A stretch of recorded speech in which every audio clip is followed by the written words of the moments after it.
오늘 강의하기 전에 교육생은 아니신데 오늘 이 자리를 좀 축하해 주시고서 우리 정만훈 이사님이 오셨습니다. 그래서 잠깐만 간단하게 인사말 듣고 강의를 시작하도록 하겠습니다. 네, 여러분 반갑습니다. 예, 아침부터 멀리서 오시느냐고 수고들 많으셨는데요. 그만큼 또 교육을 받으면 여러분한테 피가 되고 살이 되고 그럴 줄로 믿습니다. 저도 오늘 좀 참가를 하고 싶어갖고 어젯밤에 여기 주변에서 잤어요. 예, 근데 제가 이제 기억을 해보면은 저희 전신인 청년학교가 아마 2001년부터 있었을 거예요. 예, 저도 장애인계에 들어온 지 얼마 안 돼가지고 그 방향에 대해서 되게 고민을 많이 하고 있었는데, 그냥 청년학교 교육을 통해서 방향도 잡고 그리고 또 내용도 또 잡고 이러면서 운동을 해왔던 기억이 있습니다. 이런 교육들이 굉장히 도움이 많이 되니까는, 예, 여러분들 열심히 들으시고 다 자기 것으로 만들어서 살아가는데 큰 힘이 되길 바랍니다. 감사합니다. 네, 감사합니다. 오늘 인사 말씀 해주신 우리 정만훈 이사님께 다시 한번 박수 한번 부탁드리겠습니다. 감사합니다. 오늘 상강 강의는 이제 유엔 장애인 권리 협약과 장애인 노동 및 고용 1인데요. 우리 4차 산업혁명과 연결지어서 우리 장애인 고용안전협회 조홍 국장님께서 아주 좋은 강의를 준비해 주셨습니다. 큰 박수로 맞이해 주시겠습니다. 감사합니다. 안녕하십니까. 예, 소개받은 조호근입니다. 그냥 제 보잘것없는 이력인데요. 어쨌든 이런 다양한 일들을 해왔는데, 사실 저는 장애계에 들어온 지 이제 제가 3년 11월쯤 장애계에 들어왔고요. 그때 한 1년 정도, 한 1년 한 2, 3개월 정도는 반 정도만 그냥 어떻게 보면은 시간제로 조금 한번 맛만 봤던 그런 때고요. 제가 2005년도 4월 달부터 본격적으로 이제 장애계에서 근무를 하게 됐죠. 제가 그 전까지는 일반 여기 있는 것처럼 일반 기업들에서 주로 있었고요. 여러 가지를 했었습니다. 원래 처음엔 사업도 좀 했었고, 그 다음에 이제 연구원으로 제가 원래는 프로그램 수학이 전공이고요. 이 프로그램 개발자였어요. 그래서 관련 장비하고 인터페이스 프로그램들을 개발하다가 영화계에도 외국 회사에도 좀 잠깐 있었고, 어쨌든 이런 것 저런 것 하다가 이제 뜻하지 않은 계기를 가지고 이제 장애계에 들어오게 됐습니다. 시간이 되면 나중에 잠깐 말씀드리겠고요. 어쨌든 오늘 제가 여러분한테 이 4차 산업혁명, 그 다음에 유엔 장애인 권리협약 요거하고 좀 연결돼서 우리 장애인들이 과연 이 4차 산업혁명 시대에 어떻게 대처를 해야 될지, 또 어떻게 취업을 해야 될지 이런 부분까지 한번 조금 살펴보는 시간 갖고자 하고요. 한 11시 반쯤 돼서 잠깐 조금 쉬고 또 1시간 또 진행하도록 그렇게 하겠습니다. 자, 제가 처음에 여러분들에게 좀 말씀드리고 싶은 게 하나 있어요. 아마 여러분들이 휴대폰이라든지 PC에서 네이버나 어디서든지 요 문구를 그대로 검색을 해보시면 이제 제가 칼럼이나 이런 걸 좀 많이 썼어요. 요즘은 이제 좀 뜸하게 안 쓰고 있는데, 이 노동자와 근로자의 차이라고 하는 칼럼을 아마 위에서 한 3번째나 그 안에서 보실 수 있을 거예요. 소셜 포커스에 올린 것도 있고, 그 다음에 네이버 블로그에 올린 그런 글도 있습니다. 제가 왜 먼저 이걸 가지고 여러분들한테 시작을 하려고 하냐면은, 우리가 이 노동자나 근로자가 이게 우리나라에서는 되게 혼재돼서 쓰이고 있습니다. 다 거의 비슷한 뜻이죠. 노동자, 근로자. 그런데 이 노동자하고 근로자가 왜 쓰게 됐는지의 그런 어떤 역사적인 그런 부분들을 보면 상당한 차이가 있다는 거죠. 그래서 그런 부분부터 한번 조금 살펴보면 어떨까 생각이 됩니다. 그래서 먼저 근로자 같은 경우는 헌법에 표시가 돼 있어요. 헌법에 명시가 돼 있는데, 그냥 여기 있는 것처럼 화면에 나와 있지만 노동력을 제공하고 얻은 임금으로 생활을 유지하는 사람. 뭐 우리가 흔히 알 수 있는 그런 표현이죠. 근데 또 이 법률 용어로서는 또 근로자를 쓰지 않고 또 노동자라는 표현을 또 쓰기도 합니다. 그래서 예를 들어서 근로조합 뭐 이런 말은 안 쓰잖아요. 또 근로노동부, 뭐 고용근로부 이런 말은 또 안 쓰고요. 그 다음에 근로위원회 이런 말도 또 안 씁니다. 여기는 다 노동자를 붙여요. 노동조합, 고용노동부, 노동위원회. 이렇듯이 이제 조금 다른, 어떻게 보면 똑같은 의미의 말을 다른 식으로 표현을 하고 있다라고 하는 건데요.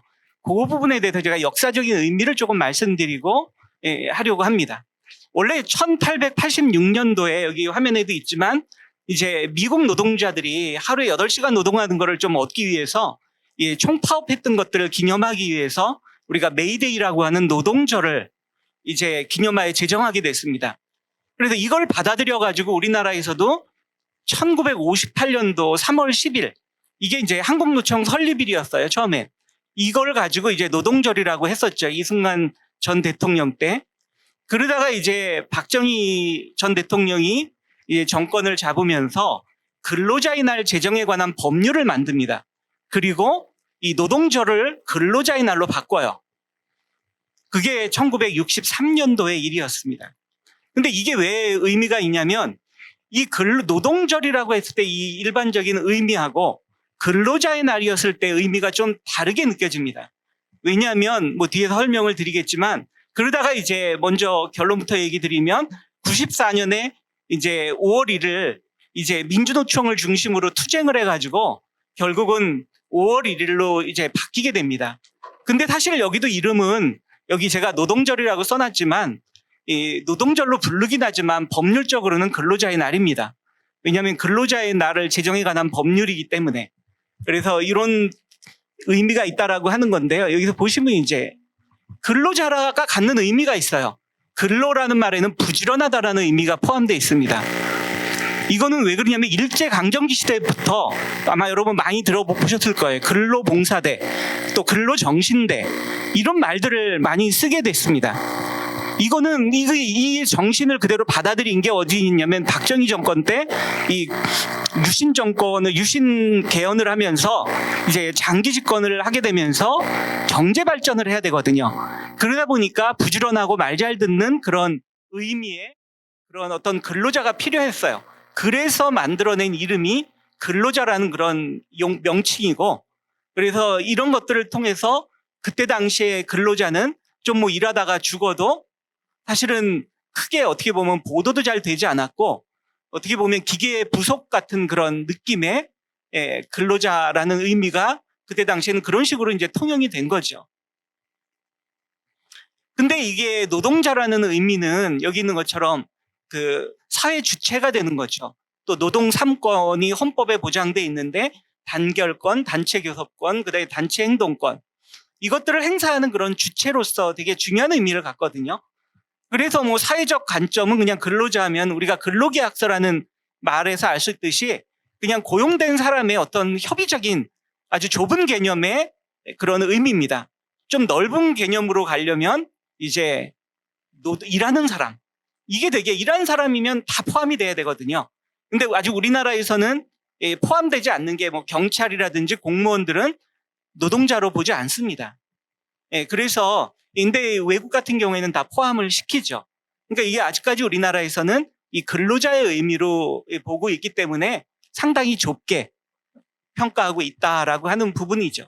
그래서 저는 뭐 개인적으로는 이게 뭐 제 개인적인 의미이기도 하고 또 뭐 다르게 생각하는 사람도 있을 수 있습니다. 그래서 이게 뭐 결론이다, 제가 말씀드리고 싶은 거는 이 근로자라는 의미보다는 노동자라는 의미로 쓰는 게 맞겠다라고 하는 그런 말씀을 조금 드리고 싶었습니다. 그래서 먼저 유엔 장애인 권리 협약이라고 하는 게 있는데요. 아마 여러분 잘 아실 거예요. 2008년도 12월에 국회에서 비준을 합니다. 그리고 2009년 1월부터 이제 발효가 됐어요. 그래서 2009년부터는 이 유엔 장애인 권리 협약이 국내법하고 동일한 효과를 갖습니다. 근데 또 잘 알아두셔야 될 게 뭐냐면 2008년 12월 31일까지 이루어진 부분들은 여기에 대한 혜택이 의무가 아니라는 거죠. 이게 우리나라 국내법과 같은 효력은 발생하지 않는 거예요. 2009년 1월 1일 이후에 발생한 그런 부분에 대해서 유엔 장애인 권리 협약을 주장할 수 있다라고 하는 겁니다. 그래서 그 내용은 사실 여러분 보시면 제가 오늘 맡은 쪽은 이제 근로 및 고용 관련된 쪽이기 때문에 이쪽은 뭐 제가 1번, 2번 이렇게 정리하고 1번 안에 이제 뭐 카까지, 가에서 카까지 이렇게 세부적으로 나와 있는데 아마 여러분들도 이렇게 보시면 아시겠지만 유엔 장애인 권리 협약이라고 하는 부분, 그중에서 제27조 근로 및 고용에 관한 부분들이 뭐 지금 우리나라에서 있는 근로기준법이나 장애인 차별금지법이나 기타 여러 가지 법률에 비춰서 보면 특별히 뭐 다른 건 없어요. 이 장애인 근로자들이 좀 더 편하고 또 안정적이고 근무할 수 있게 여러 가지를 마련하고 시행하고 해라 뭐 이런 내용들이에요, 전부. 그래서 여러분들이 가부터 한번 쭉 읽어보셔도 특별한 내용이 있다라고 보이지는 않을 거예요. 이미 우리나라에서도 뭐 제대로 시행이 안 될 수는 있지만 어쨌든 뭐 저희 명시화가 다 돼 있는 거죠, 법조항들에.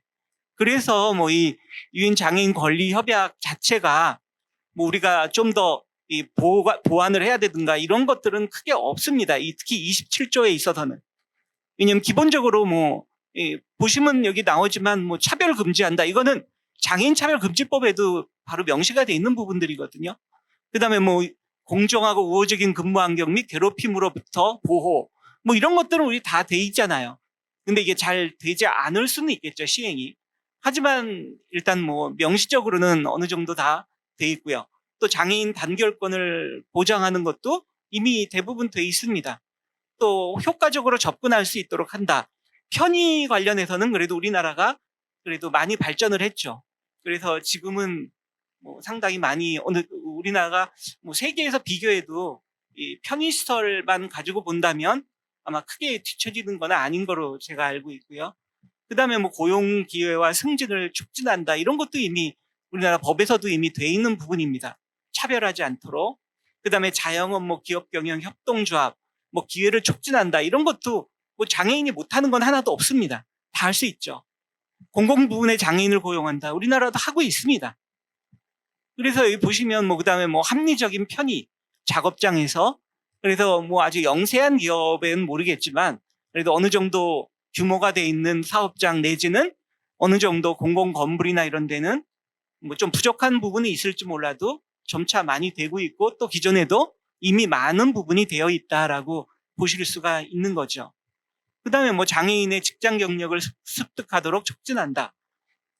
뭐 이 부분도 뭐 전혀 안 돼 있다라고는 볼 수는 없지만 어쨌든 좀 부족하긴 하지만 그래도 돼 있는 부분이고 그다음에 뭐 직업훈련 및 전문교육, 직업유지 및 복직 프로그램을 촉진한다. 이런 것도 노동법에서 이미 어느 정도 다 보장하고 있는 내용들입니다. 그래서 여기 2번에 보시면 당사국은 우리나라도 포함이 되겠죠. 예, 뭐 장애인이 노예 상태 또는 강제 노역에 처하지 않고 다른 사람과 동등하게 이제 뭐 강요되거나 강제된 노동으로부터 보호되도록 보장한다. 그래서 제가 말씀드렸듯이 이런 이 장애인 권리 협약은 어느 정도 우리가 이미 준비가 돼 있는 거죠. 그렇기 때문에 비준을 한 겁니다. 만약에 이게 전혀 돼 있지 않다면 이걸 비준해 버리면 큰일 나는 거죠. 왜냐하면 국내법하고 동일한 효력이 있다라고 했기 때문에 이 권리 협약을 근거로 해서 이제 뭐 소송을 하거나 이렇게 되면 큰일 나잖아요. 그래서 이게 그 전에 하지 못했던 부분들은 이제 이게 어느 정도 갖춰진 다음에 아마 비준을 하고 이제 발효가 된 거죠. 비준을 할 준비가 다 돼 있고 난 다음에 한 겁니다. 그래서 이제 2022년 제가 장애계에 와서 제일 많이 한 것 중에 하나가 이제 장애인 근로자 지원센터가 설립되기 전에까지 제가 한 10여 년 동안 노동 상담을 한 겁니다. 그래서 이런 근로기준법 관련해서는 되게 강의를 많이 했었고 또 교육도 많이 했었고 했는데 이제 장애인 근로자 지원센터가 전국에 6군데가 설치가 됐어요. 고용노동부에서 이제 장애인 고용공단을 통해서 이제 공모를 통해서 저희가 이제 수탁을 했고 그 수탁을 하기까지 이제 제가 계획서 쓰고 이제 준비까지 제가 마치고 저는 이제 그쪽 일은 손을 뗐는데 제가 뭐 다 근로기준법을 좀 소개해드리고 싶지만 그 중에서 이제 올해 좀 변경된 부분들 위주로 좀 말씀드리고 중요한 거는 이제 4차 산업혁명이기 때문에 조금 넘어가려고 합니다. 그래서 올해 가장 중요하게 바뀐 것 중에 하나가 뭐냐면 임금체불 대지급금 제도 개편입니다. 이 말이 조금 임금체불까지는 누가 들어도 알 수 있는데 대지급금 하니까 약간 좀 법률 용어다 보니까 이게 뭐지? 이렇게 생각하실 수 있는데 대신 지급해준다 그 소리입니다. 그러니까 임금이 체불된 체불 금액을 나라에서 대신 지급해주는 그런 제도를 바꿨다 그런 얘기입니다. 그럼 어떻게 바꿨느냐? 기존에는 체당금이라고 하는 이름으로 썼어요. 그래서 임금이나 뭐 이런 것들을 받지 못했으면 이제 어디로 가겠으면 우리가 보통 돈을 받지 못하면 이제 어디로 가나요? 보통 노동청으로 가겠죠. 그래서 거기서 이제 진정을 하고 아니면 고소를 하고 이래갖고 진행을 하게 되는데 그 이제까지는 문제가 뭐냐면 기간이 너무 오래 걸린다는 게 가장 큰 문제였습니다. 왜냐하면 그 맨 아래 가로에도 있지만 민사소송하고 확정 판결을 받아야만 체당금을 할 수가 있어요. 지급해 줄 수가 있는 거죠. 규정이 그렇게 돼 있기 때문에. 근데 여러분도 아시겠지만 소송 한번 하려면 시간이 너무 많이 걸려요. 이것이 소송 준비하는 과정, 그동안 가만히 있을 수도 없잖아요. 또 일도 해야 되잖아요. 그러다 보니까 이게 너무 힘든 거예요. 그래서 이 절차를 간소화했다는 게 여기 임금체불 대지급금 제도 개편의 핵심입니다. 그래서 기존에 한 7개월 정도 걸리던 이 기간을 2개월로 한 5개월을 줄인 겁니다. 어떻게 줄일 수 있냐라고 하는 거는 이제 이 민사소송하고 확정 판결, 이 확정 판결문이 없어도 이 지급을 해주겠다 이겁니다. 그래서 이 부분이 이제 체불된 임금을 받기에 되게 그나마 좀 되게 간편해졌다라고 하는 거고요.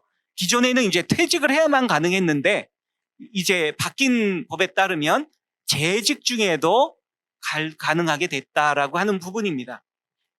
그래서 여기 보시면 그 체불 조사를 해야죠. 저희가 이제 진정을 하게 되면 나 돈을 못 받았습니다라고 진정을 하게 되면 이때 지도를 하게 돼요. 그래서 이 지도를 해가지고 보통 한 50일 이내에 이제 끝나게 되고요. 지급까지 한 14일이 걸리기 때문에 하면 한 약 2달 정도 걸리죠. 그래서 한 2달 안에 이제 끝낼 수 있게끔 해주겠다라고 하는 겁니다. 보통 2달 안에 끝납니다. 그래서 이런 어떻게 보면 장애인 근로자들이 경제적으로 어려운 분이 대부분인데 이런 어려운 분들에게 이걸 빨리빨리 이 체불된 임금을 받을 수 있게 해주는 게 어떻게 보면 국가가 할 일이죠. 그래서 이번에 이런 그 제도를 개편을 하게 된 이유라고 생각을 합니다. 그다음에 두 번째를 보시면 직장 내 괴롭힘 방지법 강화입니다. 사실 직장 내 괴롭힘 중에 하나가 장애인이 될 수가 있습니다. 장애인이 아마 비율로 따져도 상당히 높은 거로 제가 알고 있고요. 그래서 기존에도 뭐 직장 내 괴롭힘 방지법이라고 하는 그런 법을 만들어서 시행을 하고 있었는데 근데 이번에 좀 강화된 내용이 이겁니다. 그 사용자의 그 친인척, 예를 들어 뭐 아들, 딸도 될 수 있고 뭐 처남도 될 수 있고 뭐 많겠죠. 이런 친인척이 괴롭혔다라고 하면 이거는 이제 1,000만 원 이하의 과태료 부과 대상이 된다라고 하는 거지. 좀 규정을 새로 만들고 좀 더 무거운 그런 처벌을 하게 되는 거죠. 그동안에 이제 기준이 조금 애매모호한 게 사실이었거든요. 그래서 여기 밑에 보면 강화된 과태료 규정 해가지고 한 4가지가 핵심입니다. 그래서 뭐 이런 것들은 300만 원 내지는 뭐 200만 원의 그런 과태료를 이제 물어야 되는 그런 상황에 처해지는 거죠. 근데 문제가 아직까지는 있습니다. 5인 미만 사업장이나 하청, 뭐 간접고용 노동자는 미적용이에요. 우리나라의 그 근로기준법이라고 아마 여러분 들어보셨을 거예요.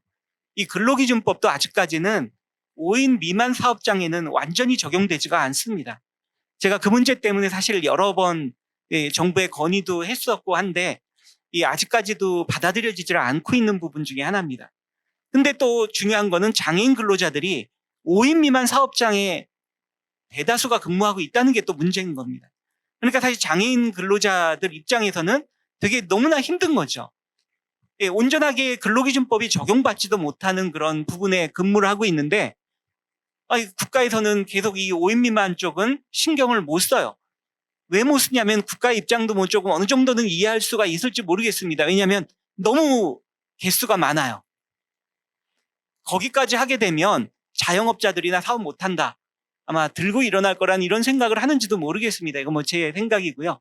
어쨌든 간에 이 너무나 영세하고 열악한 그 5인 미만 사업장까지 근로기준법을 다 적용하게 되면 너무 문제다라고 하는 거죠. 이 너무 큰 반발이 일어날 수 있다라고 하는 의미로 제가 알기로는 그렇게 지금까지 5인 미만 사업장 같은 경우는 적용이 안 돼 왔는데 제가 알기로 OECD 국가 중에서 5인 미만 사업장 적용 안 한 국가가 거의 없는 거로 제가 알고 있습니다. 그래서 이 부분은 좀 빨리 좀 바뀌어야 되는데 아직까지 제가 볼 때는 바뀔 그런 것 같지는 않습니다. 제 생각에는. 그래서 이런 부분이 되게 중요한 부분이죠. 예를 들어 5인 미만에서 해고를 하면 보통 우리가 부당해고 구제 신청을 하거든요. 노동위원회에 갑니다. 근데 그게 안 돼요. 그러니까 해고를 자유롭게 할 수 있다라고 하는 게 이 5인 미만 사업장의 주 특기고요. 또 뭐 뒤에도 나오지만 이제 가산 수당이 없다는 거죠. 뭐 야간 근로를 하든 휴일 근로를 하든 그냥 그 정해진 임금만 주면 되는 거예요. 이런 것들이 이 5인 미만 사업장의 되게 차별적인 요소인데 이 부분이 좀 바뀌기는 아직까지는 좀 힘들지 않을까 생각이 됩니다. 그 다음에 이제 세 번째로 보면 공휴일 연차 대체제도 폐지입니다. 이건 되게 중요한 의미가 있었는데요. 보통 이제 이게 근로자의 동의를 받긴 해요. 근데 회사가 갑인데 너 이거 사인해라고 하는데 어느 근로자가 저 이거 못하겠습니다라고 얘기하기는 너무나 힘들겠죠. 그래서 이게 근로자가 동의하에 했다라고 하더라도 이거는 위압이나 이런 거에 어떻게 보면 강제로 한 거가 맞는 거죠.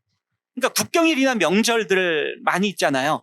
이런 날에 이런 쉬는 것을 연차로 빼버리는 겁니다.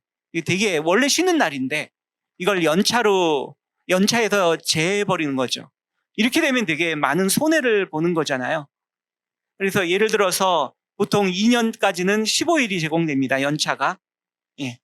근데 기존에 이제 회사와 이제 합의라는 말이 있긴 한데 합의가 아니라 그냥 강제로 한 거죠, 사실은.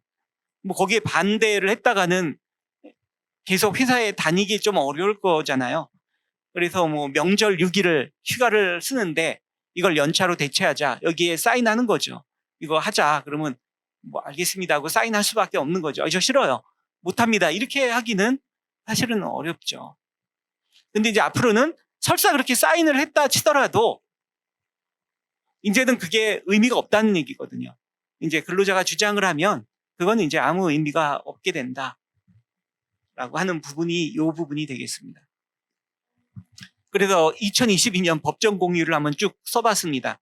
꽤 많죠. 근데 이걸 갖다가 만약에 연차로 다 한다 그러면 얼마나 억울하겠어요. 이런 것도 원래 쉬는 건데. 그래서 근데 이런 경우는 있을 수 있습니다. 여기에 하나 빠진 날이 이제 근로자의 날. 이 법률적으로는 아직까지도 법이 근로자의 날로는 돼 있는데 사실 이 노동절이라고 하는 게 맞죠. 그래서 어쨌든 이게 원래 근로자의 날 이 노동절은 아까도 말씀드렸지만 뭐 공무원이나 은행 뭐 이런 쪽은 근로자로 보질 않아요. 그래서 이날을 쉬질 않습니다. 그래서 이런 것들이 있고요. 그래서 유일하게 이런 그 법정 공휴일을 이제 올해부터 이제 작년인가요? 올해부터는 모든 그 규모에 상관없이 이거는 또 그래도 5인 미만도 포함이 됐는데요. 모든 근로자들이 이 휴일을 법정 공휴일을 같이 쓰게 된 겁니다. 원래는 이게 공무원의 휴일이에요. 공무원 휴일입니다. 근데 이제 모든 기업도 어차피 공무원 휴일이면 민간 기업도 그동안에 다 쉬어왔거든요. 그러니까 이제 공식적으로 다 쉴 수 있게 됐다라고 하는 거고요. 그래서 만약에 근데 뭐 회사에 뭐 아주 어쩔 수 없는 사정이 생겨가지고 이런 쉬는 날인데 내가 나와서 근무를 하게 될 수도 있잖아요. 이럴 때는 어떻게 해야 되느냐라고 하는 게 이제 문제가 될 수 있겠죠. 뒤에 또 나오긴 합니다만 어쨌든 간에 이럴 때는 휴일 근로수당을 지급을 해야 됩니다. 그러니까 원래 나왔을 때 줄 돈 플러스 휴일 근로수당을 플러스해서 줘야 되는 거죠. 거기에 만약에 이게 8시간을 넘어가지고 이제 야근으로 들어갔다. 그럼 연장 근로수당이 플러스 돼야 되고요. 그러다가 또 저녁 늦게까지 또 했다. 밤 10시부터 다음날 6시까지는 야간 근로가 되는 겁니다. 그때는 또 수당이 또 각각 다 50%씩 다 붙어야 돼요. 그러니까 최대 뭐 다 붙게 되면 한 300%까지도, 그러니까 예를 들어 내 급여가 이제 하루 일당이 10만 원이었다 그러면 최대한 30만 원까지도 받을 수 있는 게 이런 것들이죠. 예, 바로 또 나옵니다. 그래서 휴일 근로 가산 수당이라는 게 있어요.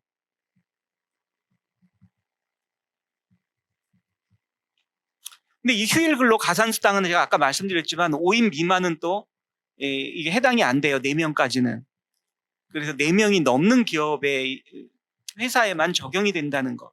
그래서 통상임금의 50%를 더 받는 겁니다.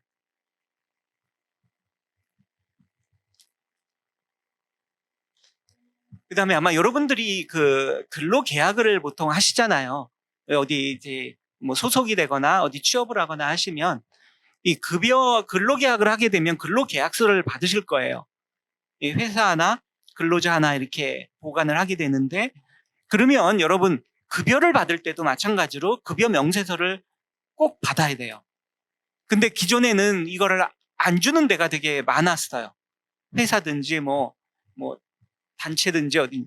근데 이거는 반드시 줘야 됩니다. 그래서 이번에 의무화가 된 겁니다. 왜냐하면 이게 왜 중요하냐면은 나중에 분쟁이 발생했을 때 이 회사에서 준 이 급여 명세서를 가지고 이제 어떻게 보면 증거 자료가 될 수도 있고요. 그다음에 내가 받은 급여가 어떤 항목으로 구성되어 있는지 이런 부분들도 좀 알아야 되거든요. 근로자 입장에서는 혹시 내가 근로계약할 때 했던 거하고 좀 차이가 생기지 않았나? 뭐 이런 것도 한번 확인은 해볼 필요가 있고요. 그래서 이런 것들은 반드시 이 급여 명세서는 꼭 받고 그냥 받은 다음에 총액만 보시고 이렇게 뭐 버린다거나 그러지 마시고요. 꼭 다 이렇게 보관을 하시는 게 나중에 혹시나 그런 이걸 쓸 일이 없어야 되는데요.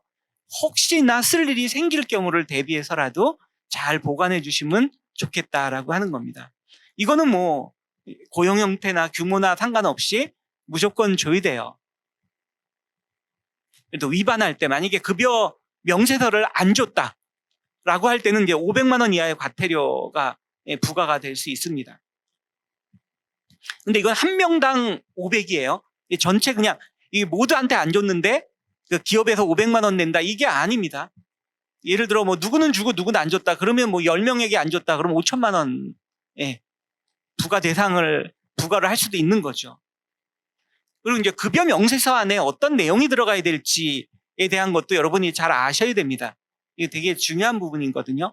뭐 일단 근로자 정보는 당연히 뭐 들어가야 되겠죠. 그다음에 언제 임금을 주는지 고정되잖아요. 보통 뭐 1일 날 줄 수도 있고 5일 날 줄 수도 있고 저희는 이제 25일인데 25일 날 줄 수도 있고 뭐 말일 날 줄 수도 있고 이거야 뭐 다 틀릴 수 있겠지만 어쨌든 정해진 날에 줘야 된다라고 하는 거. 그다음에 임금 총액. 그다음에 그 임금 총액을 구성하는 항목들. 뭐 얼마 여기 뭐 기본급 수당 뭐 성과급이 있으면 성과급 뭐 이런 것들 다 있잖아요. 그래서 이런 것들을 반드시 명시해야 된다라고 하는 거고요. 그다음에 출근일수 이런 것들, 그다음에 계산 방법들, 그러니까 뭐 연장, 야간, 휴일 이런 수당이 이제 포함되어 있다면 그런 부분도 이제 그래서 얼마라고 나와 있을 거잖아요. 그래서 그런 부분들. 그다음에 우리가 주는 것만 있는 게 아니라 이 명세서에 보시면 공지하는 것들이 있잖아요. 뭐 4대 보험이라든지 뭐 이런 것들을 잘 들어가 있는지도 한번 보시고 내 급여 명세서에 보니까 이런 항목들로 내가 급여를 받고 있고 또 이런 항목들로 공제가 되고 있구나라고 하는 것들을 여러분께서 꼭 신경을 쓰셔서 좀 알아두셔야 될 것 같다라고 하는 겁니다. 그 다음에 이제 이거는 뭐 남성분 같은 경우는 이제 결혼하신 분이나 또 여성분은 이제 임신을 하시게 되면 관계가 있겠지만 임신 근로자 유연근무제가 이제 시행이 되는 거죠. 사실 뭐 이전에도 없었다고 보기는 어려웠지만 이제 이걸 강화한 겁니다. 그래서 임신근로자 보호법이라고 하는 이런 것들을 만들어서 그래서 이게 뭐냐면요. 유연근무제라는 말 자체가 좀 어려울 수 있는데 내 근무 시간은 내가 조정해서 쓰겠다 이겁니다. 그러니까 예를 들어서 8시간 우리가 근무를 하고 있는데 우리가 보통 일반적으로 9 to 5인데 거기 점심시간 끼워가지고 9 to 6가 됩니다. 그래서 8시간 근무를 하잖아요. 근데 난 이게 너무 출근 시간이 복잡해서 내가 임신을 했기 때문에 아마 지하철도 너무 붐비고 하니까 나는 예를 들어 10시부터 해서 7시까지 하겠다. 이렇게도 가능하다라고 하는 거거든요. 그러니까 그 소정 근로 시간을 유지하면서 시작하고 종료 시간을 자유롭게 내가 해서 사용할 수 있게 됐다라고 하는 겁니다, 이게. 그래서 임신 근로자에 대해서는 이런 부분을 이제 허용을 해준다라고 하는 거고요. 근데 이걸 내가 신청을 했는데 사용자가 안 돼. 이렇게 얘기하게 되면 이제 과태료가 500만 원 이하의 과태료가 주어지는데, 근데 이거는 법적으로는 이렇게 돼 있다고 하더라도 실제적으로 이게 잘 지켜질지 여부는 이거는 좀 퀘스천입니다. 근데 이렇게 막 하기가 쉽지는 않죠. 여기 보면 이제 또 임신기 근로시간 단축제도라는 게 또 있습니다. 이건 또 뭐냐면요. 임신을 하게 되면 초기가 되게 중요하다고 하잖아요. 그래서 임신 12주까지, 12주 전, 그 다음에 36주 거의 이제 끝에쯤 갔죠. 36주 이후, 이 두 기간 동안에는 2시간 정도를 근무를 줄여서 할 수 있는 게 바로 여기 임신기 근로시간 단축 제도입니다. 그러니까 처음에는 초기에는 임신 초기는 좀 위험하니까 2시간을 좀 줄여서 근무해라라고 하는 거고요. 그 다음에 이제 거의 이제 출산을 하게 가까웠을 때도 이제 힘드니까 너무 배가 많이 불러오고 하니까 힘드니까 이때도 이제 2시간 근무를 줄여주는 그런 제도입니다. 그래서 이런 걸 쓰려면 여기 신청 절차가 이게 좀 나와 있죠. 그래서 뭐 내가 원래 하고 있던 그런 근로 시간을 바꾸기 적어도 3일 전까지는 이제 신청을 해주시고 뭐 이런 것들입니다. 그 다음에 처음 한 번은 의사의 진단서를 가지고 이분이 임신을 했다는 거, 이것들은 이제 알려줘야 되겠죠. 뭐 이런 것들. 그 다음에 뭐 이제 뭐 변경 개시할, 그 다음에 언제부터 언제까지 나는 이제 뭐 9시에서 나는 10시로 바꾸겠다라든지 뭐 이런 것들에 대한 부분들을 이제 표시를 해줘야 된다라고 하는 겁니다. 피곤하시죠? 이게 뭐 법 얘기라 좀 재미는 없습니다. 좀 쉬고 나시면 좀 재밌는 얘기가 있을 수 있을 것 같긴 한데요. 그래서 요거까지는 좀 딱딱하죠. 산업안전보건법이 또 이제 조금 확대가 됐습니다. 뭐 산업안전보건법이라고 하는 게 원래 아마 여러 선생님들하고는 우리들하고는 크게 이제 관계가 있다고 보기는 힘든데, 이제 근데 장애인분들이 또 많이 근무하는 쪽이 이런 콜센터 이런 쪽이 있잖아요. 고객 응대를 하는 쪽이 있습니다. 근데 여기가 되게 스트레스를 많이 받아가지고 정신과 치료를 받는 분들도 있을 정도로 되게 정신적으로 되게 아주 어려운 직업입니다. 제 고객들이 막 그 욕설을 하고 심지어는 뭐 찾아오기까지 하는 고객도 있다라고 들었는데요. 제가 노동 상담할 때 이 부분에 대해서 많이 상담을 했던 기억이 있습니다. 그래서 특히 뭐 이제 아웃바운드라든지 이렇게 하시는 분들이 전화를 걸면 막 그냥 욕설부터 하는 그런 분들도 많고 해서 되게 정신건강에 아주 힘들었던 그런 직업 중에 하나인데, 어쨌든 이런 분들, 여기에 이제 경비원이나 이런 분들도 이제 포함해가지고요. 일반 근로자까지 적용이 된 겁니다. 이게 이제 범위를 확대했다라고 하는 건데요.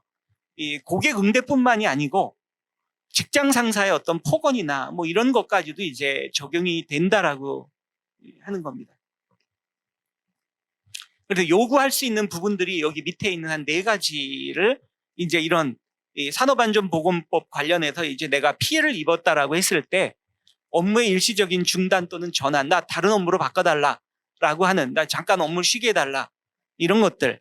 그 다음에 이제 휴게 시간을 연장해달라라고 할 수 있고요. 그 다음에 건강 관련해서 이제 뭐 이런 상담, 치료를 받을 수 있는 거.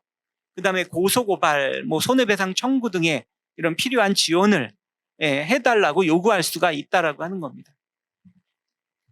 근데 만약에 이런 것들을 요구했다라고 해서 사업주가 갑자기 뭐 불리하게 처우를 하거나 뭐 예를 들어 뭐 아예 업무에서 배제를 시키거나 아니면 해고를 하거나 이런 경우가 발생한다면 여기 있는 것처럼 1년 이하의 징역 또는 1천만 원 이하의 벌금 뭐 이런 거에 처해진다라고 하는데요. 사실 이런 거 이전에 이런 고객들이 좀 사실 변화가 있어야 되는데 되게 이렇게 콜센터에서 이렇게 전화를 하거나 하면은 되게 무시하는 경향이 먼저 있습니다. 내가 막 다뤄도 되는 걸로 생각을 하고 이렇게 다루는 분들이 있어서 이런 부분들이 되게 문제다라고 생각이 듭니다. 그래서 이제 요게 이제 주기 때문에 요거 잠깐 시작하면서 이제 여러분들 저는 되게 3차 산업혁명 시대가 한 몇 년 지난 다음에 태어났습니다. 제가 65년생이거든요. 예, 학번으로는 84학번인데 제가 태어나고 이제 제가 한 6살쯤 돼서 저는 소아마비는 아닙니다. 그래서 뭐 이렇게 마비되거나 한 데는 하나도 없어요. 근데 저는 구루병이라는 병 아마 여러분 들어보셨는지 모르겠는데 이 병이 상당히 골치 아픕니다. 소아마비는 보통 다리 쪽이 많이 오죠. 그래서 다리가 마비가 되는 그런 질병이라면 이 구루병도 질병입니다.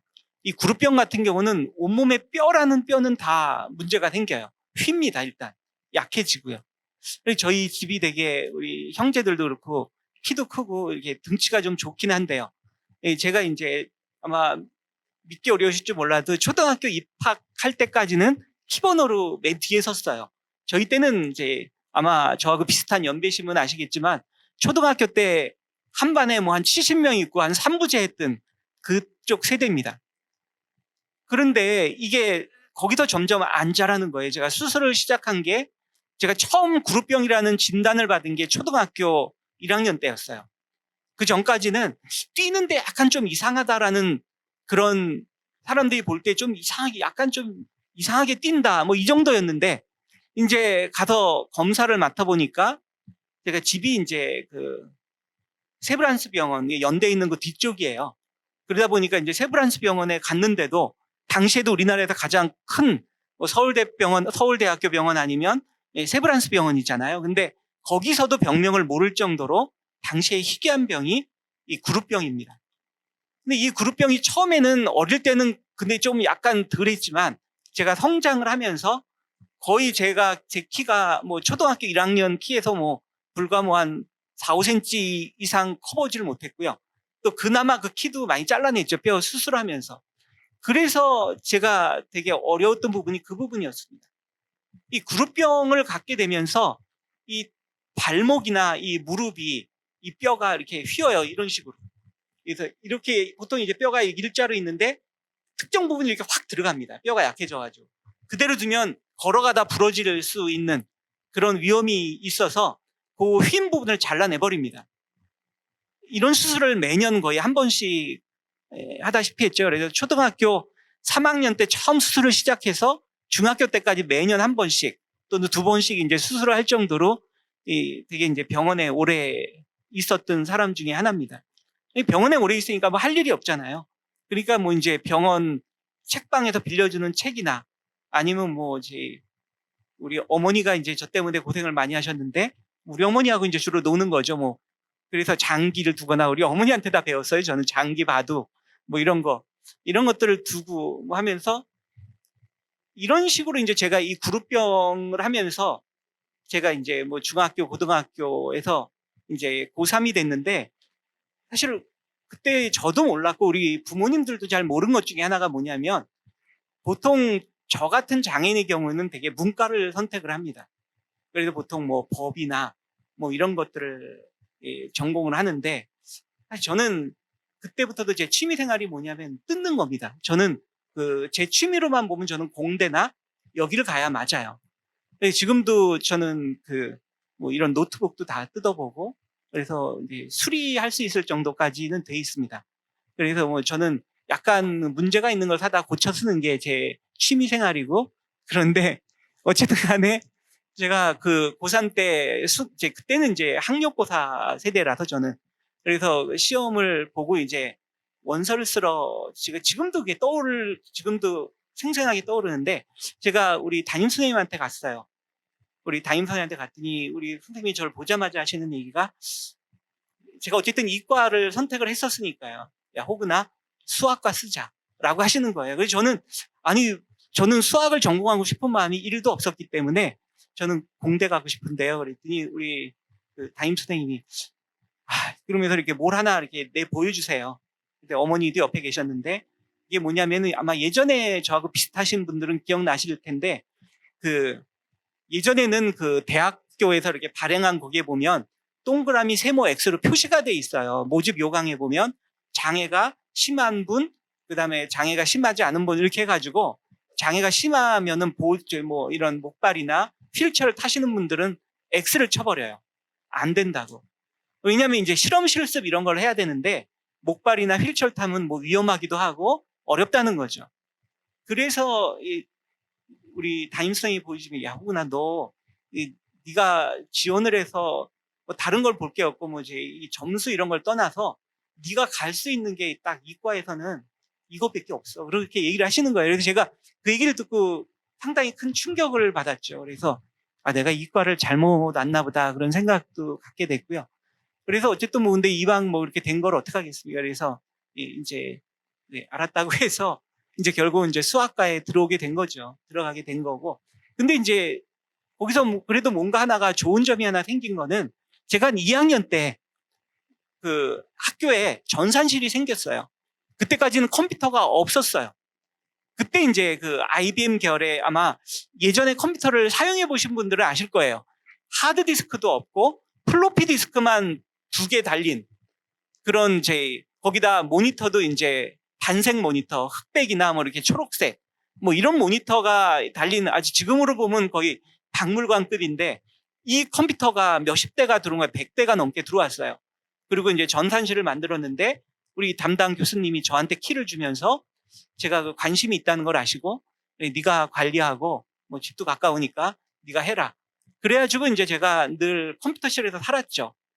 그때 당시에는 뭐 전산학과가 있었던 것도 아니기 때문에 수학과에서 이제 컴퓨터 옆에서 늘 딴 수업이 없으면 거기 가서 이제 제가 있다가 그래서 이제 책도 거의 없었어요. 초창기라. 그래서 뭐 매뉴얼 같은 거 어떻게 원서를 구해서 읽으면서 이제 나름 컴퓨터 공부를 했던 겁니다. 제가 왜 이 얘기를 드리냐면 4차 산업혁명 시대에 사실 그때가 이제 시작된 게 이제 컴퓨터 관련된 혁명이었거든요. 뒤에 좀 설명을 드리겠지만 그래서 어떻게 보면 저는 미리 이제 4차 산업혁명에 뛰어든 거나 마찬가지다라고 이제 나름 생각을 했던 거죠. 그래서 제가 이걸 하면서 아마 기억나실 수도 있겠는데, 베이직, 코볼, 포트란 뭐 이런 프로그램들이 이제 그 당시에 제가 나름 이제 좀 공부를 했던 그런 프로그램들이었고요. 그걸 가지고 이제 뭐 경시대회나 이런 데 나가고 상도 꽤 탔습니다. 그래서 제가 어떤 생각을 했었냐면, 야, 나는 그래도 취업에 대한 걱정은 없겠다 생각을 했던 게 제가 뭐 학교가 나쁜 것도 아니고 공부를 못한 것도 아니고 자격증도 나름 땄으니까 제가 목표로 했던 거는 지금은 그때 당시에는 뭐 삼성이나 이런 데도 LG도 컴퓨터를 만들지 않을 때였습니다. 본격적으로 만들지 않을 때였고요. 그때 당시에는 이제 지금 은행에 가시면 그 현금 지급 같은 데 보시면 효성 컴퓨터 아마 써 있는 거 보신 기억이 있으실 겁니다. 그 다음에 이런 몇 개 IBM 이런 데만 한국 IBM 같은 경우가 우리나라 입구에서 저는 그래서 중형 컴퓨터나 이런 쪽에 한번 입사를 해서 이제 해봐야겠다 생각을 하고 원서를 냈는데 다 떨어졌어요. 그것도 서류 전형에서 다 탈락했습니다.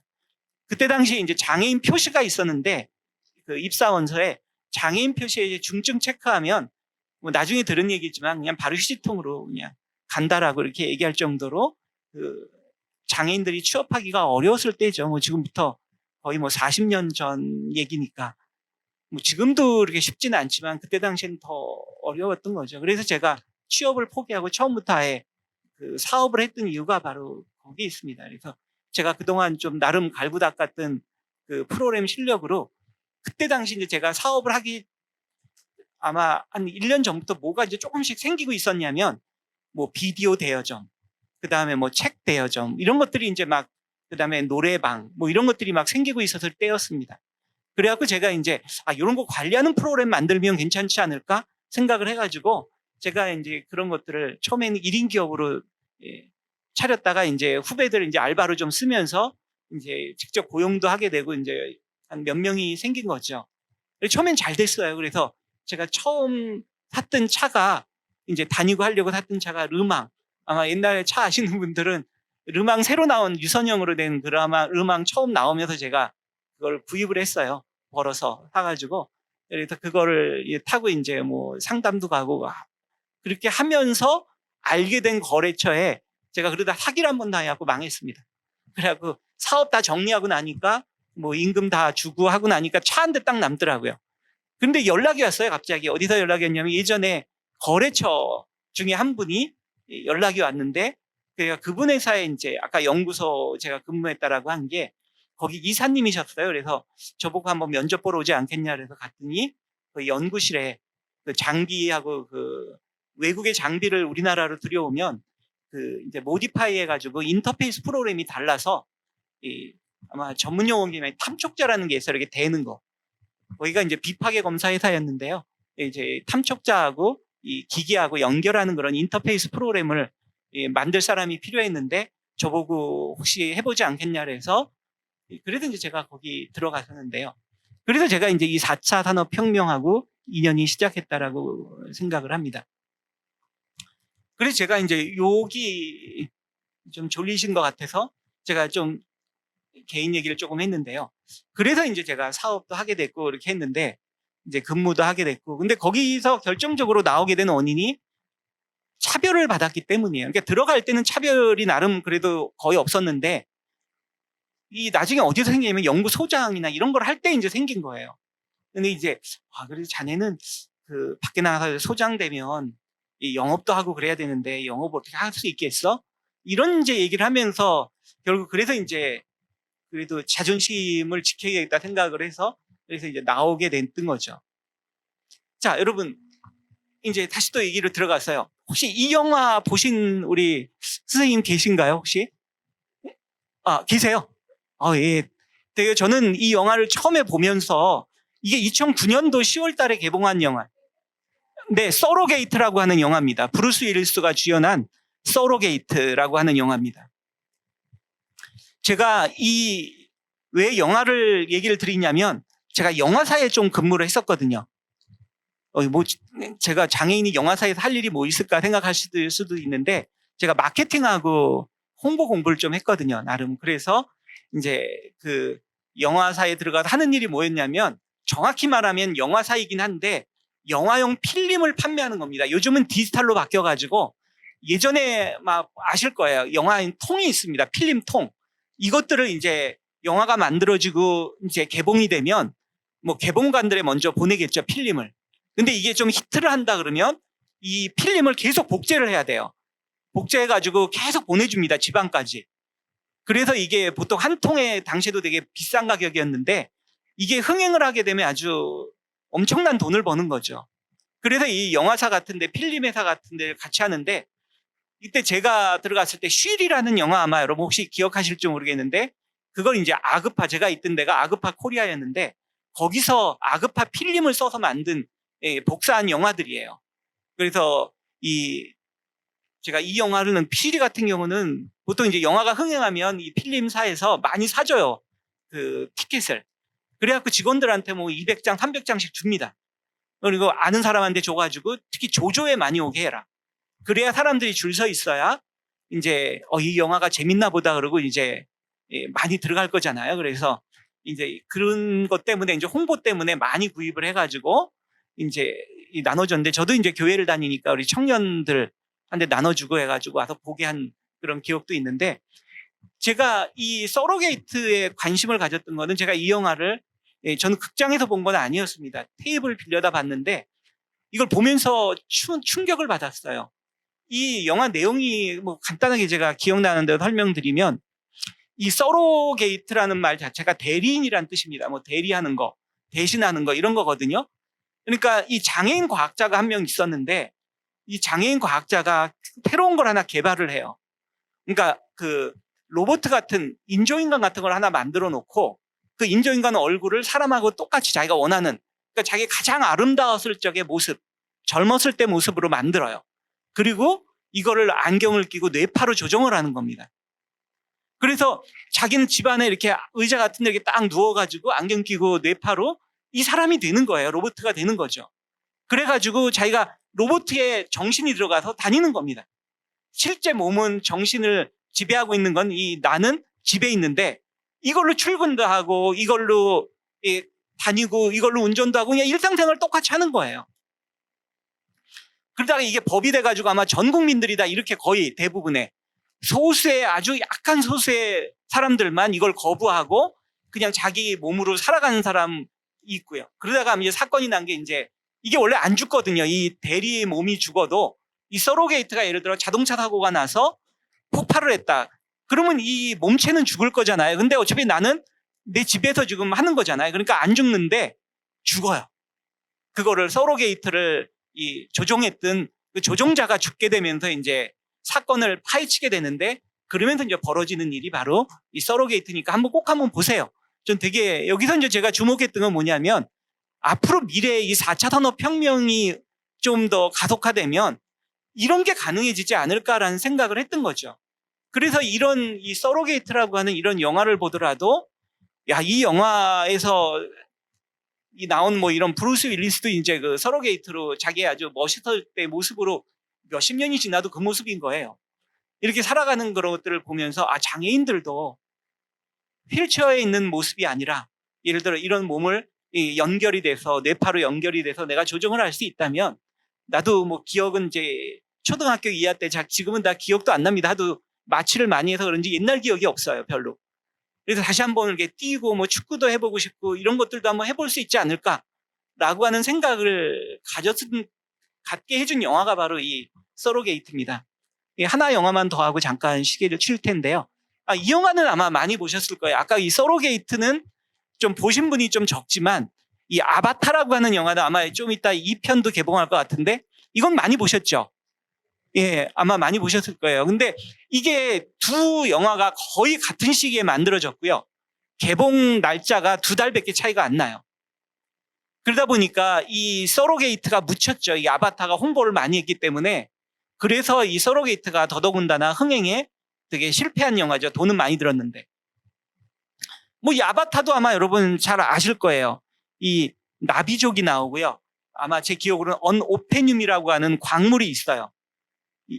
이 광물이 엄청나게 비싼 광물인데 이게 바로 이 새로운 그 신흥 인간들이 찾아낸 이 행성에 있는 거예요. 그러니까 거기 가가지고 이게 광물을 채취해야 되는데 거기엔 이미 나비족이라고 하는 그 다른 족속이 살고 있는 겁니다. 그래서 어떻게 했냐면은 그 이 나비족의 DNA하고 인간의 DNA를 혼합해서 이건 로봇은 아니에요. DNA를 합성해갖고 어떻게 보면 뭐 복제인간 비슷하게 이렇게 만들어낸 거죠. 그리고 조종하는 방식은 좀 비슷합니다. 이제 뇌를 연결해가지고 어떤 기계 장치 안에 들어가게 되면 연결하는 건데 원래 주인공은 그걸 조종하게 된 사람은 이 주인공의 형이었는데 갑작스러운 사고로 아마 죽었을 거예요. 그래서 같은 DNA를 갖고 있는 이 동생이 군인이었는데 아마 사고로 휠체어 장애인이 됐을 겁니다. 아마 척수 장애인이 된 것 같은데 이 친구가 이제 형 대신 이 행성에 오게 되고 그래서 이제 조종을 하게 되면서 일어나는 그런 일인 거죠. 그래서 제가 이 서로게이트라든지 아바타라는 이런 영화를 보면 거기에 나오는 여러 가지 기술들이 혼합된 기술입니다. 이게 바로 이제 4차 산업혁명의 시대의 이제 기술이라고도 할 수 있는데 아마 5차 때도 확실해질지도 모르겠습니다. 어쨌든 간에 머지않아 이런 부분들이 비슷하게 나오지 않을까 이렇게 생각이 되고요. 그래서 이렇게 아마 기술이나 인공지능이나 뭐 이런 여러 가지 특수한 기술들을 가지고 이제 이런 시작된 4차 산업혁명의 시대에 그럼 과연 우리 장애인분들은 어떻게 해야 이런 시대에서 이제 좀 일자리를 찾는다든지 뭐 여러 가지 내가 생존하는데 좀 도움이 되려면 어떻게 될지 여기에 대해서 한 10분 쉬고 시작하도록 하겠습니다. 네, 잠깐 쉬겠습니다. 감사합니다. 그럼 먼저 4차 산업혁명이 뭔지부터 한번 제가 정리를 한번 하고 넘어가야 되지 않을까 생각이 돼서요. 1차 산업혁명이 있었겠죠. 당연히 지금이 4차니까. 그러면 1차 산업혁명은 아마 명확하게 구분하기는 어렵지만 그 증기기관이 아마 발명된 요때쯤입니다. 그래서 우리가 보통 기계화 혁명이다라고 얘기하고 있고요. 1784년도에 그 증기기관이 발명되면서 이제 시작이 된 거죠. 그러다가 이제 두 번째 2차 산업혁명이 오게 되는데 이거는 뭐냐면은 전기에너지를 기반으로 한 대량 생산에 대한 혁명이었다라고 평가를 합니다. 그래서 아마 1870년대 요때쯤 돼가지고 이제 시작이 된 거죠. 그래도 그 전까지는 하나씩 만들던 거를 대량으로 이제 생산을 하게 되니까 이제 당연히 가격이 싸지게 되고요. 그 다음에 이제 거기에 많은 사람들이 고용이 될 수 있기 때문에 되게 중요한 부분이었습니다. 그 다음에 이제 3차 산업혁명으로 오면 이제 좀 최근이 됩니다. 이제 제가 태어난 후네요. 그래서 제가 이 3차 산업혁명 기간에 제가 태어난 겁니다. 이 컴퓨터하고 인터넷이 이제 드디어 등장을 하게 되는 거고요. 이런 것들을 컴퓨터와 인터넷을 기반으로 해서 지식 정보의 혁명이다라고 얘기합니다. 1969년도부터 보통 시작됐다라고 보고 있습니다. 이때가 이제 컴퓨터가 처음 개발돼서 개인용 컴퓨터들이 이제 막 보급을 준비하고 있을 그런 무렵이었습니다. 그 다음에 이제 현재가 제4차 산업혁명 시대라고 하는데요. 사실 이런 4차 산업혁명이라고 하는 이런 말이 나오게 된 것은 보통 우리가 다보스 포럼이라고 하는 게 있어요. 이게 세계 경제 포럼인데요. 거기에 주제가 2016년도에 열렸는데 주제가 4차 산업혁명의 이해라는 그런 주제로 이 다보스 포럼, 즉 세계 경제 포럼을 했어요. 그래서 이제 이때부터 4차 산업혁명이다라고 하는 그런 말이 이제 대중적으로 사용하게 됐다라고 하는 거죠. 그래서 여기 보시면 이 4차 산업혁명의 특징은 지능하고 정보로 볼 수가 있는 거죠. 그래서 지능 같은 경우는 AI로 대표되는 인공지능 그런 소프트웨어들을 통해서 진행이 되고, 그 다음에 정보라고 하는 거는 빅데이터라고 하는 거 여러분 많이 들어보셨을 거예요. 지금은 너무나 많이 쓰이고 있습니다. 클라우드 뭐 이런 거, IoT. 여러분 네이버나 이런 데 가시면 여러분들이 검색할 때 한 번 쓴 검색어는 네이버 자체 서버에 저장이 됩니다. 그 다음에 네이버 그 스마트 스토어라고 하는 것들을 통해서도 뭐 그것뿐만이 아닙니다. 모든 우리나라 쇼핑몰들 같은 경우에는 그 성향을 파악하는 그 이 빅데이터 기술이 적용되어 있습니다. 그래서 내가 접속을 해서 내 아이디로 접속을 해서 들어가게 되면 내가 최근에 검색한 거 이런 것들을 기반으로 해서 알려줘요. 이런 게 나왔다. 이런 것들이 관심 있는 품목이 생겼다. 한번 이제 이거 알려주기도 합니다. 그래서 이런 것들이 점차 우리 사회에, 우리 실생활에 널리 퍼지고 있는 거고요. 그래서 이런 기반을 가지고 이제 우리가 그 시대에 살고 있고 이걸 어떻게 활용을 해야 될지가 되게 중요합니다. 이 다보스 포럼에서 주목했던 6가지 혁신 기술이 있습니다. 여기 보시면 사물 인터넷이라고 하는 우리가 IoT 있죠. 그래서 우리 IoT 기술이라고 하는 거, 이것은 사람이 개입하지 않아도 사물과 사물이 서로 연결이 막 되는 겁니다. 서로 정보도 교환이 돼요. 예를 들어 우리 사무실에 그 모 전자의 그 공기청정기가 있는데요. 사람이 들어가면 내가 그 근처에 가면 막 이제 작동을 개시합니다. 그 다음에 또 나름 또 뭔가가 문제가 생기면 예를 들어 뭐 다른 안 좋은 유해 가스나 이런 게 들어왔다 생각이 되면 혼자 가만히 있다가 작동을 해요. 그러다 또 작동이 어느 정도 돼서 이제 수치가 낮았다라고 판단이 되면 지가 혼자 또 중단을 합니다. 뭐 집에 있는 보일러나 이런 거하고도 연결도 될 수 있죠. 그래서 내 휴대폰으로 우리 집 보일러 온도를 높일 수도 있습니다. 뭐 이런 어떻게 보면 실생활에서 사용할 수 있는 이런 작고 큰 기술들이 다 이 IoT 기술들하고 연관이 있는 거죠. 그래서 자동으로 제어할 수 있는 거. 그 다음에 여러분 빅데이터 같은 경우 많이 들어보시지 않았나요? 그래서 빅데이터라는 말이 많아졌고요. 이거는 지금 너도나도 많이 수집을 하고 있는 겁니다. 어디서나 특히 뭐 이런 포털에서는 말할 것도 없고 회사나 이런 데서도 그 물건을 구매하는 사람들의 성향을 알아야 되기 때문에 이런 빅데이터를 많이 하고 있습니다. 그래서 뭐 그 방문객에게 몇 번 어디서 검색을 한 거를 이 자료를 가지고 추천을 하기도 하고 하는 것들 많이 쓰고 있습니다. 그 다음에 여러분 블록체인이라고 하는 말을 많이 들으셨을 거예요. 그래서 블록체인 같은 경우는 이겁니다. 쉽게 말씀드리면 여기도 제가 나름 쉽게 풀어서 쓰려고 했는데 우리가 보통 이 블록이라는 게 장부를 말합니다. 우리가 예전에 컴퓨터가 없을 때는 장부에 일일이 기록을 했잖아요. 수입 지출해가지고. 그래서 이런 그 장부를 담당하는 건 요새는 서버입니다. 그러니까 예를 들어서 우리가 이 서버에 내 기록들이 이제 저장이 되곤 하는데, 예를 들어서 내가 주식을 예. 좀 이 정도 하면 될까요? 네, 예.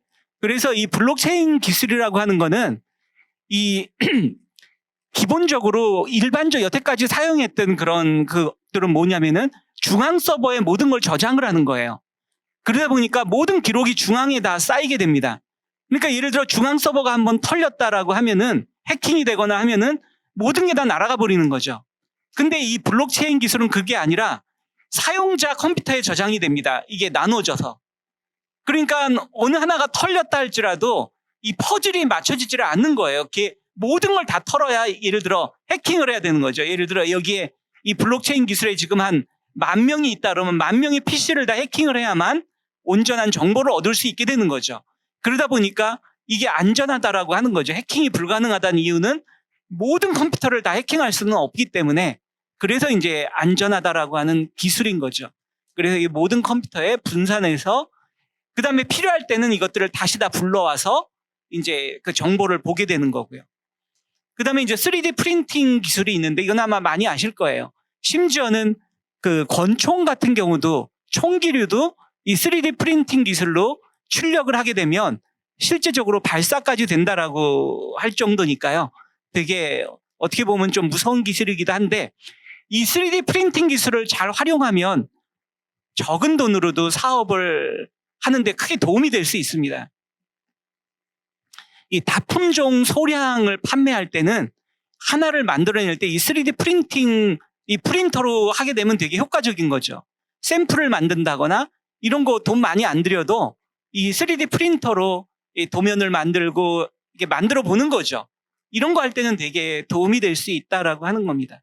이게 이제 계속 층층이 쌓는 기술이기 때문에 요즘 이걸 이제 활용한 데가 하나 더 있는데, 그 포스코라고 아마 여러분 아실 거예요. 우리나라 철을 다루는 포항제철, 예전에 이 포스코에서 세계 특허를 낸 기술이 하나 있는데 그게 포스아트라고 하는 기술입니다. 포스코가 이제 계열사들이 되게 많은데 그 중에 계열사 중에 하나가 포스코 스틸리온, 예전에 포스코 강판이라고 하는 회사가 있습니다. 여기서 기술을 하나 냈는데 그게 뭐냐면 그 금속판에, 철판이죠. 포스코 강판에 인쇄를 하는 기술인데 이걸 지금 건축 자재로도 쓰고 뭐 여러 가지로 많이 쓰이고 있습니다. 이걸 여기다가 이 이미지, 그림 이미지, 예를 들어서 뭐 화가가 그린 그림이라든지 아니면 사진이라든지 이런 것들을 인쇄를 하는데 그 높이 차이가 있게 인쇄를 하는 겁니다. 예를 들어 미술 유화 같은 경우 보시면 덧칠하고 하는 게 가능하기 때문에 그림을 조금 좋아하시는 분은 유화를 보시면 높낮이 차이가 상당히 나는 걸 보실 수 있을 거예요. 이게 똑같이 인쇄가 됩니다. 이 철판 위에.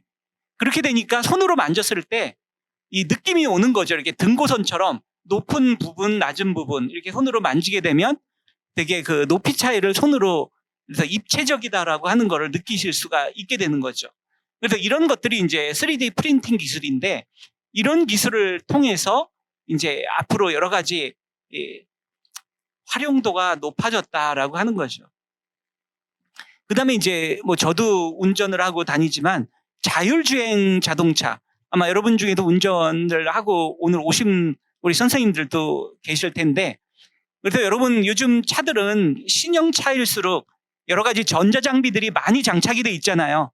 아마 잘 쓰지 않는 전자장치도 있을지 모르겠지만 저는 이제 제가 선호하는 거는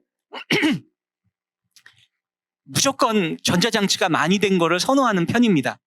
그래서 보통 고속도로에 가면 크루즈 컨트롤 많이 쓰시잖아요. 근데 요즘은 이제 처음에 나왔던 크루즈 컨트롤은 그 속도 그대로 계속 가는 거예요. 속도를 줄이질 못합니다. 그러니까 100km로 설정을 하면 앞에 차가 있으면 들이박더라도 그 기술로 그냥 그대로 가는 겁니다. 근데 이제 그게 한 단계 더 높아지니까, 기술력이 들어가니까 이 앞차하고 거리를 일정하게 유지하면서 이제 그 키로수를 유지하려고 하는 거죠. 근데 뭐 막히게 되면 그걸 못하니까 이제 점점 낮아지다가 일정 속도 이하에선 꺼져버립니다. 근데 이제 요즘 또 하나 더 이제 발전한 거는 시동이 꺼졌다가 막힌 게 해소가 돼가지고 나가게 되면 자기가 시동 켜고 이제 간다는 거죠. 그러니까 여러 가지 기술들이 계속 발전을 하고 있는데 이런 자율주행 자동차는 아마 요즘 신문이나 뭐 이런 거기서도 많이 나오고 있는데 며칠 전에도 뭐 이게 이제 상암동에 지금은 다니고도 있잖아요. 이 자율주행 자동차들. 그래서 목적지까지 가격도 이렇게 한번 체험해 보시라고 가격도 되게 저렴하고 거기에 이제 아마 장애인용 그 휠체어나 이런 거를 탑승할 수 있는 아마 그 차도 지금 아마 곧 다닐 예정인 거로 제가 알고 있는데 어쨌든 간에 이런 자율주행 자동차가 있다면 장애인들에게는 되게 좋은 부분이죠.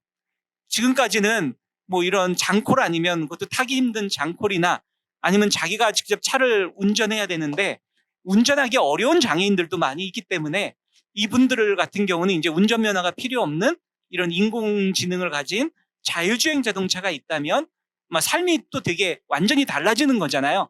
그래서 이제 이런 부분이 되게 중요한 기술이다라고 이제 채택을 하게 된 거로 생각이 됩니다. 그 다음에 이제 여러분이 잘 아시는 인공지능 관련해 저도 이제 바둑을 좀 좋아하는 편이지만 아마 아마 몇 년 전에 이 바둑 알파고 아마 되게 많이 사람들한테 회자되는 거 아실 거예요. 그래서 우리나라 이세돌이었죠. 이세돌 그다음에 결국 이기긴 했지만 처음에 그냥 거의 뭐 다 패하는 이렇게 인공지능이 그 정보를 획득하는 그 능력이 뛰어나다 보니까 이 컴퓨터가 워낙 또 방대하게 정보를 흡수하니까 이게 도저히 사람의 이 두뇌로서는 한계가 있는 거죠.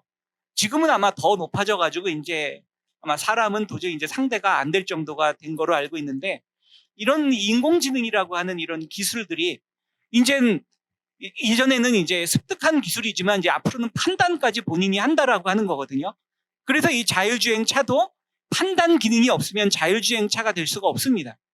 어떤 중요한 순간에 어떻게 해야 될지에 대한 판단이 필요하기 때문에 이 인공지능하고 자율주행하고는 아주 밀접한 관계가 있을 수밖에 없는 거죠.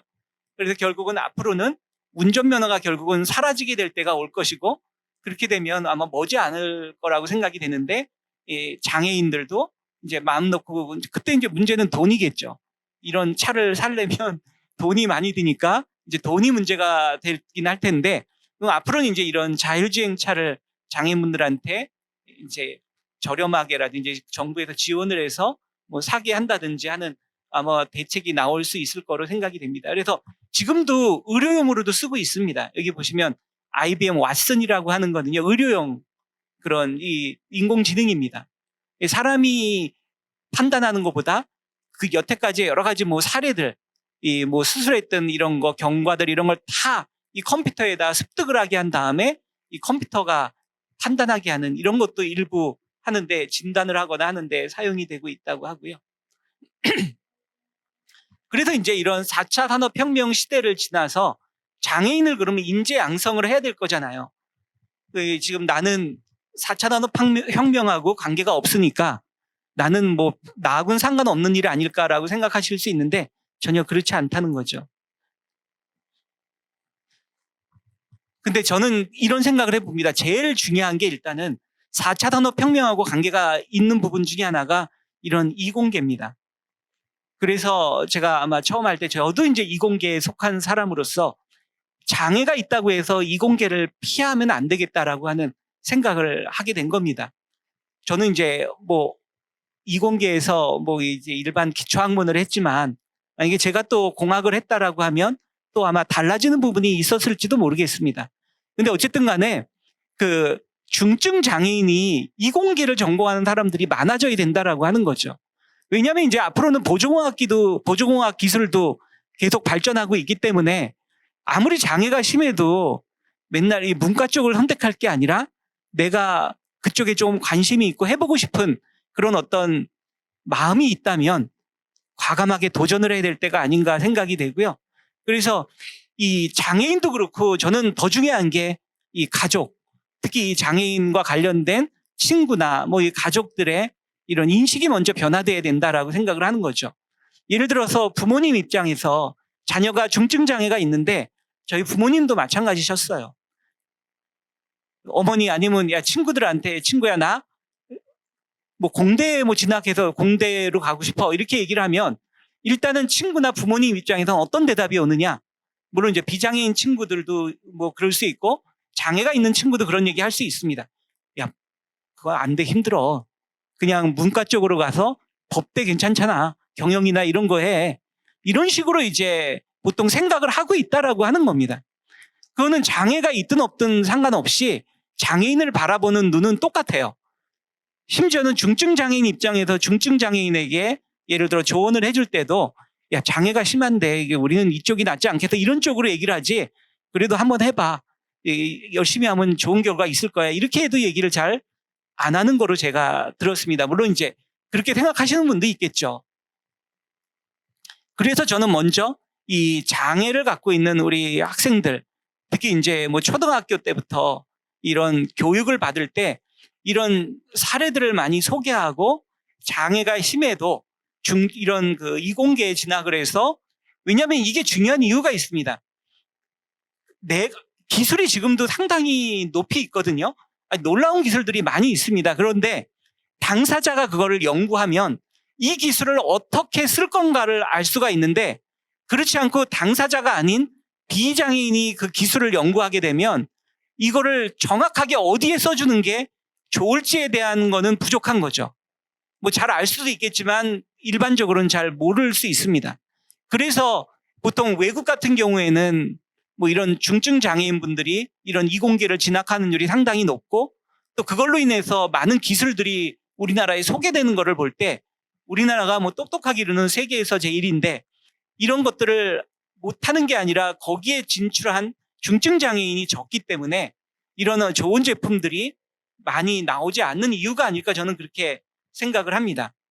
그래서 장애 학생 대상으로 이런 저는 교육부나 이런 데서 이런 것들을 좀 적극적으로 홍보할 수 있는 그런 홍보물도 만들고 적극적으로 이렇게 알릴 수 있는 여러 가지 이런 부분들을 준비해야 된다라고 생각을 하고요. 또 한 가지는 동일하게 비장애인 대상으로도 장애인들이 이런 이공계 진학해서 좋은 성과를 거둘 수 있다라고 하는 어떤 이런 것들을 적극적으로 홍보해야만 된다라고 생각을 합니다.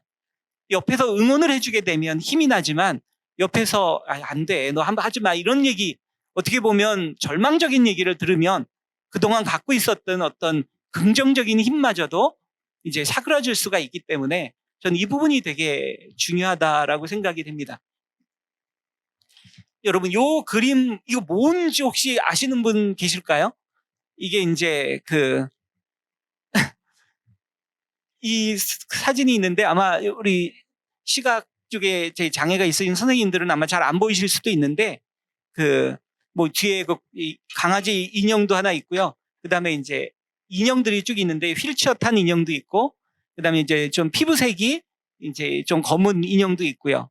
그 다음에 뭐 우리나라 아이로 보이는 제 인형도 있습니다. 이게 뭐냐면요.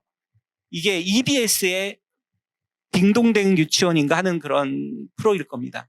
이게 되게 유명한 프로그램입니다. 교육방송에서 하는. 근데 이게 개편이 됐거든요, 올해. 근데 처음으로 여기에 이제 다문화, 그 다음에 장애인이 들어가게 된 거예요. 휠체어 장애인이 들어가 있습니다. 그리고 예전에는 그냥 장애가 없는 비장애인들만 대상으로 여기 캐릭터를 만들어 놨는데 이제 색깔이 다 피부색이 다른 친구들, 그 다음에 휠체어를 타는 친구들까지 여기에 포함을 시켰다는 걸 제가 보고 기사를 보고 여기다 이제 한번 넣어본 겁니다. 이게 시대가 이렇게 달라지고 있다는 거죠. 이런 식으로 이 교육을 해줘야 이걸 저 휠체어가 있어도 이렇게 유치원에서 잘 어울리고 또 피부색이 달라도 잘 어울리고 살아갈 수가 있구나라고 하는 이런 부분에 대한 공감대를 가지게 되는 거거든요. 그래서 이게 되게 중요하다라고 하는 거예요. 그래서 첫 번째 중증 장애인은 어쨌든 이공계 전공자가 많아져야 된다는 거죠. 그래서 아까 좀 말씀을 드렸지만 중증 장애인 당사자가 연구 개발에 많이 참여를 해야 됩니다. 그래야만 직접 사용도 해보고 직접 내가 어떤 게 필요한지에 대한 적극적인 참여가 될 때 저는 좋은 제품이 많이 나올 수 있다라고 하는 거거든요. 제가 앞에서 서로게이트 같은 경우도 이 휠체어를 타고 있던 그 과학자가 자기가 휠체어를 타고 있지만 직접 휠체어를 벗어나서 한번 활동해보고 싶다라고 하는 어떤 그런 그 욕구 때문에 만든 이 동기로 출발해서 그런 이제 가상의 기술을 만들게 된 건데 이런 겁니다. 지금 어떻게 보면 많은 기술들이 이미 있기 때문에 적용만 하면 되는 기술들도 상당히 있을 거라고 생각이 됩니다. 근데 어떻게 사용해야 되는지를 모르기 때문에 못하는 거죠. 그래서 저는 이런 중증 장애인 당사자들이 이런 이 4차 산업혁명 관련된 이공계에 많이 진출해서 이 많은 현재의 기술들 또 앞으로 필요한 기술들을 어떤 게 있어야 되는지를 이게 많이 서로 연구하고 거기에 참여하면서 이 보조공학기가 급속도로 발전할 거다라고 저는 생각을 합니다. 어떤 불편이 있는지 몰라서 적용을 하지 못했던 이런 것들이 많이 해소가 돼서 아마 새로운 보조공학기기들이 많이 나오지 않을까 생각합니다. 그다음에 두 번째로 결국 교육에 답이 있다라고 저는 생각이 되는데 되게 불평등이 너무 심했어요. 기존에 뭐 지금도 마찬가지입니다. 뭐 많이 어느 정도 이제 개선은 됐지만 중증 장애인 입장에서는 아직 교육받고 싶어도 마음대로 교육을 받을 수 없는 그런 실정이 있는 것들을 아마 부인할 수 없는 사실입니다. 그래서 이런 어떤 교육받을 수 있는 이런 환경을 제대로 조성을 해야 되는데 그게 이제 이런 아마 여러분들 저것이 그 홀로그램이라든지 뭐 앞으로 나오게 될 기술이지만 그다음에 한동안 아마 여러분 보셨을 거예요. 가상 현실이라고 해서 뭐 이런 안경을 끼거나 이렇게 연결하면 또 새로운 세계가 보이는 것들도 있고요. 이런 것들 기술들을 통해서 중증 장애인도 다양하게 여러 가지 기술들을 통해서 이제 원하는 교육을 받을 수 있게끔 하는 그런 환경들이 빨리 만들어져야 되겠다라고 하는 거고요. 그다음에 이제 그 채용 조건형이라고 하는 그 IT 서비스 계약학과가 있어요. 이거는 지금 현재 비장애인 중심으로 이루어지고 있거든요. 예를 들어 삼성전자 뭐 우리가 잘 알고 있지만 삼성전자가 만든 회사가 있습니다. 이게 성균관대학교예요. 이 성균관대학교 안에 반도체 관련된 학과를 계약학과로 지정을 해버립니다. 그러면 그 학과에 지원하는 사람들은 앞으로 취업을 보장해 주는 거죠. 삼성전자로. 또 현대자동차 같은 경우도 이 서울시내 몇 개 학교 예를 들어서 뭐 연대고대, 뭐 서강대 이런데 그다음에 뭐 이제 카이스트 이런 데하고 연계를 해가지고 이제 자동차 뭐 모빌리티과 이런 게 있어요. 이런 학교마다 여기하고 계약학과를 만들어 버리는 거죠. 그러면 이 본인이 원하면 졸업 후에 바로 취업을 해주는 거죠. 취업을 다 받아줍니다. 그리고 좋은 인재를 끌어가기 위해서 이렇게 학교하고 연결을 해서 자기 회사에서 필요한 그런 과를 만들고 취업을 보장해주는 이런 과들이 많이 생기고 있거든요. 근데 여기 장애인들이 포함되는 경우가 없어요. 좀 그래서 이런 계약학과나 이런 부분에 장애인들을 대상으로도 이런 과를 신설을 해서 장애인들이 이런 데 적극적으로 좀 참여할 수 있고 또 장애인들이 이런 뭐 연구나 기술 연구나 이런 거 하는데 좀 적극적으로 뛰어들 수 있게끔 좀 여건을 마련해 주면 좋겠다라는 생각이 들고요. 그 왼쪽에 이렇게 좀 있는 것들이 K-MOOC 이런 데 꼭 한번 들어가 보시기 바랍니다. 이게 그 아마 아시는 분도 있겠고 처음 들어보시는 수도 있겠는데 K-MOOC 같은 경우는 뭐냐면은 이게 무료로 강의를 들을 수가 있어요. 평생 학습 그 사이트다 생각하시면 됩니다.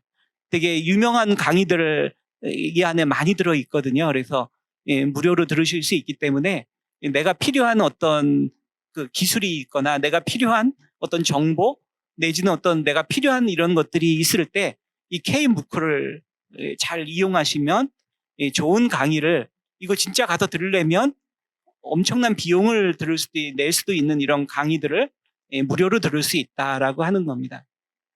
그다음에 이제 4차 산업 분야에 대한 교육하고 훈련하는 부분들이 되게 필요하거든요.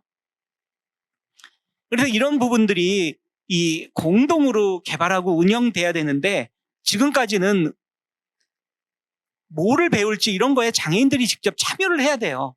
장애인들의 의사가 반영이 되지 않은 그 맘대로 짜놓고선 여기 들어와서 공부를 해라라든지 이렇게 되면은 의미가 없겠죠. 그래서 이 당사자들의 의견이 반영된 그런 교육 과정을 만들고 그것들을 통해서 이제 창의력을 이끌어낼 수 있게끔 프로그램들을 개발해 줘야 되는데 여태까지는 이제 그러지는 못했던 것들 우리가 알고 있습니다. 그래서 과정을 그냥 관료들이 이렇게 뭐 일부 모여가지고 또 만들어 내놓고선 거기에 다 참여해라라든지 이렇게 돼 있을 때는 효과가 많이 떨어질 수밖에 없는 거죠. 그리고 앞으로 이제 4차 산업혁명 시대에서는 평생 학습이 제일 중요하게 된다라고 많은 학자들이 얘기하고 있습니다. 이거 뭐 제 얘기는 아니고요. 그래서 이 미래에는 점점 기술이 짧아져요. 이제 기술이나 지식에 그 뭐 어떻게 보면 뭐 의약품 같은 경우에도 이제 사용할 수 있는 연한이 표시돼 있잖아요. 근데 이게 점점 짧아지는 거죠. 왜냐하면 새롭게 신기술이 너무나 빨리빨리 나오기 때문에 이 사용 기간이 유효 기간이 너무나 짧아진다. 그래서 이런 K무크나 이런 이 사이트를 통해서 새로운 기술들을 자꾸 습득을 해야 된다라고 하는 거죠. 이거 배워도 한 1년 몇 개는 못 쓰겠지만 어쨌든 빨리빨리 배워가지고 이 새로운 기술들에 대처하면서 학습해야 된다라고 하는 부분이고요. 이 장애인하고 기업하고 윈윈할 수 있는 그런 부분들이 필요한 겁니다. 제가 우리 협회에서 맡고 있는 업무 중에 하나가 바로 이 ESG 관련 업무입니다. 이 보시면 뭐 우리가 ESG 하면 환경, 사회, 지배구조 이렇게 세 가지를 해서 우리가 ESG라고 하는데 보통 다른 것들은 뭐 거버넌스나 이런 지배구조하고 우리하고는 관계가 없어요. 그 다음에 환경, 뭐 약간 관계는 있을지 몰라도 장애인하고는 크게 관계가 없는데 이 소셜이라고 하는 이 S 부분은 되게 장애인하고 관계가 깊습니다. 왜냐하면 이게 취약계층에 해당이 되기 때문에 저희가 사업을 하나 하고 있는데요. 포스코하고 하는 사업 중에 하나가 뭐냐면 이 ESG 중에 S에 대한 사회적인 배려 이런 부분에 대한 사업입니다. 그래서 포스코에 보면 예전에 아마 여러분 기억하실지 모르겠는데 배우그룹이라고 있었어요. 예. 그 김우중 회장님이 이제 크게 아마 그 한동안 우리나라 뭐 몇 손가락 안에 들어갈 정도로 큰 기업으로 키워냈다가 결국은 이제 다 뿔뿔이 이제 없어져 버렸는데요. 그 중에 하나가 이 주식회사 대우가 이 포스코에 넘어갔습니다. 인수가 돼서 이름을 바꿨는데 포스코 인터내셔널이라고 하는 무역회사로 이제 이름이 바뀌었어요. 그래서 이제 포스코의 뭐 생산품들을 판매하고 수입하고 하는 일들을 하는데 여기하고 저희가 이 협약을 해서 이 그 ESG 관련 사업을 하고 있습니다. 그게 뭐냐면은 여러분 포스코는 세계에서도 뭐 몇 손가락에 들 정도로 큰 기업이잖아요. 특히 철강 분야에 있어서는. 그러다 보니까 탄소 배출량이 엄청나게 많습니다. 그렇게 되니까 이런 ESG 점수가 나빠질 수밖에 없겠죠. 그래서 그걸 만회하기 위해서 이 포스코에서 생산되는 그 철판, 보통 포스코 강판이라고 하는데 그 예전에는 이름은 포스코 강판이었고 요즘 바뀐 이름으로는 이제 포스코 스틸리온이라고 하는 이름으로 이제 바뀌는 회사가 있습니다. 거기에서 생산되는 강판에다가 아까 말씀드렸던 그 거기서 특허를 낸 기술인 포스 아트 기술로 인쇄를 하는 거예요. 근데 어떤 걸 인쇄하냐면은 발달 장애인 화가들이 우리나라에 많지는 않지만 그래도 꽤 계십니다. 이 화가분들의 작품을 이미지로 받아가지고 이거를 철판에다 인쇄를 하는 거예요. 그러면 이게 그 예를 들어서 저기 그 화면에 꽃 그림 이렇게 그려져 있는 거 걸어놓은 거 보이실 겁니다. 이런 것처럼 그 거기다가 이 철판에다가 그림을 그려가지고 그림을 3D 프린팅하면 이렇게 손으로 만져보면 굴곡까지 만져지거든요. 입체감이 느껴집니다. 그걸 가지고 블루투스 스피커를 만듭니다. 제품을 만드는 거죠. 그리고 이 블루투스 스피커도 또 특허 기술이에요. 그러니까 그 일반 스피커는 저렇게 얇게 만들 수가 없는 이유가 그 스피커 구조 자체가 아마 여러분 아실 겁니다. 이렇게 동그란 거 안에 뒤에 자석이 달린 구조다 보니까 액자 같은데 넣기는 거의 힘듭니다. 넣었다고 해도 소리가 미미할 거고요. 출력이 약해져서. 근데 이 기술은 그 사람의 성대처럼 두드려서 소리를 내는 그 스피커입니다. 거기다가 이제 그 강판을 앞에다가 설치하고 그다음에 아주 얇게 일반 그 어느 정도 사이즈냐면은 여러분 캔버스라고 보시죠. 그림 그리는 이렇게 흰 천 이렇게 두른 그 캔버스 딱 그 정도 사이즈고 두께도 그 정도입니다. 그 안에다가 이제 스피커를 블루투스 스피커를 장착을 한 거죠. 근데 소리가 아주 뛰어납니다.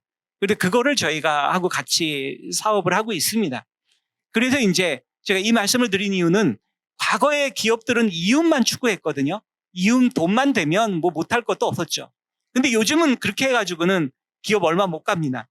요즘은 전부 사회적 책임이라는 게 더해졌어요. 근데 그 사회적 책임을 어떻게 하는 게 뭐 어디다 기부하거나 이런 것도 물론 그 안에 일부겠지만 그것보다 더 중요한 게 지속 가능한 성장을 하려면 이제 여기서 말한 ESG에 관련된 사회적 책임, 이 사회적 소외계층하고 같이 어떤 사업을 하고 그들과 같이 성장할 수 있는 뭔가를 마련을 해야 되거든요. 그러기 위해서 이제 여기서 찾았던 게 뭐냐면은 발달장애인 화가하고 연합을 해서 같이 이제 이런 그동안에는 탄소만 배출하던 이제 철강 제품이 이렇게 아주 오랫동안 사용할 수 있는 이런 스피커로 변신을 했다라고 하는 거죠. 그렇게 되면 여기 또 발달장애인 화가들은 그림을 그릴 때마다 저희가 그 지원금을 지급해드리고 또 판매에서도 판매 수익금을 그대로 다 드리고 있기 때문에 어떻게 보면 서로가 같이 윈윈할 수 있는 그런 부분이 되지 않을까 생각이 돼서 이제 여기 써봤고요. 그 다음에 예전에는 이제 부담금을 내더라도 나는 중증 장애인은 고용하지 않겠다라고 하는 게 일반 기업들의 대표적인 생각이었습니다. 그래서 일반 기업들이 좋아하는 장애인들이 있는데 바로 경증 장애인이에요. 왜냐하면 이분들은 특별하게 보조공학 기기가 별 필요가 없어요. 그냥 조금 저는 정도? 이 정도면 되게 이제 뭐 목발을 한 쪽 정도 짚는다든지 뭐 두 쪽을 짚어도 상관이 없습니다. 뭐 목발 짚는데 뭐 이렇게 특별히 문제가 되는 건 없으니까요. 그래서 이런 분들을 되게 선호했던 겁니다. 근데 이제 그러다 보니까 휠체어를 타거나 뭐 이런 특히 전동 휠체어를 타거나 이렇게 되면 어디 원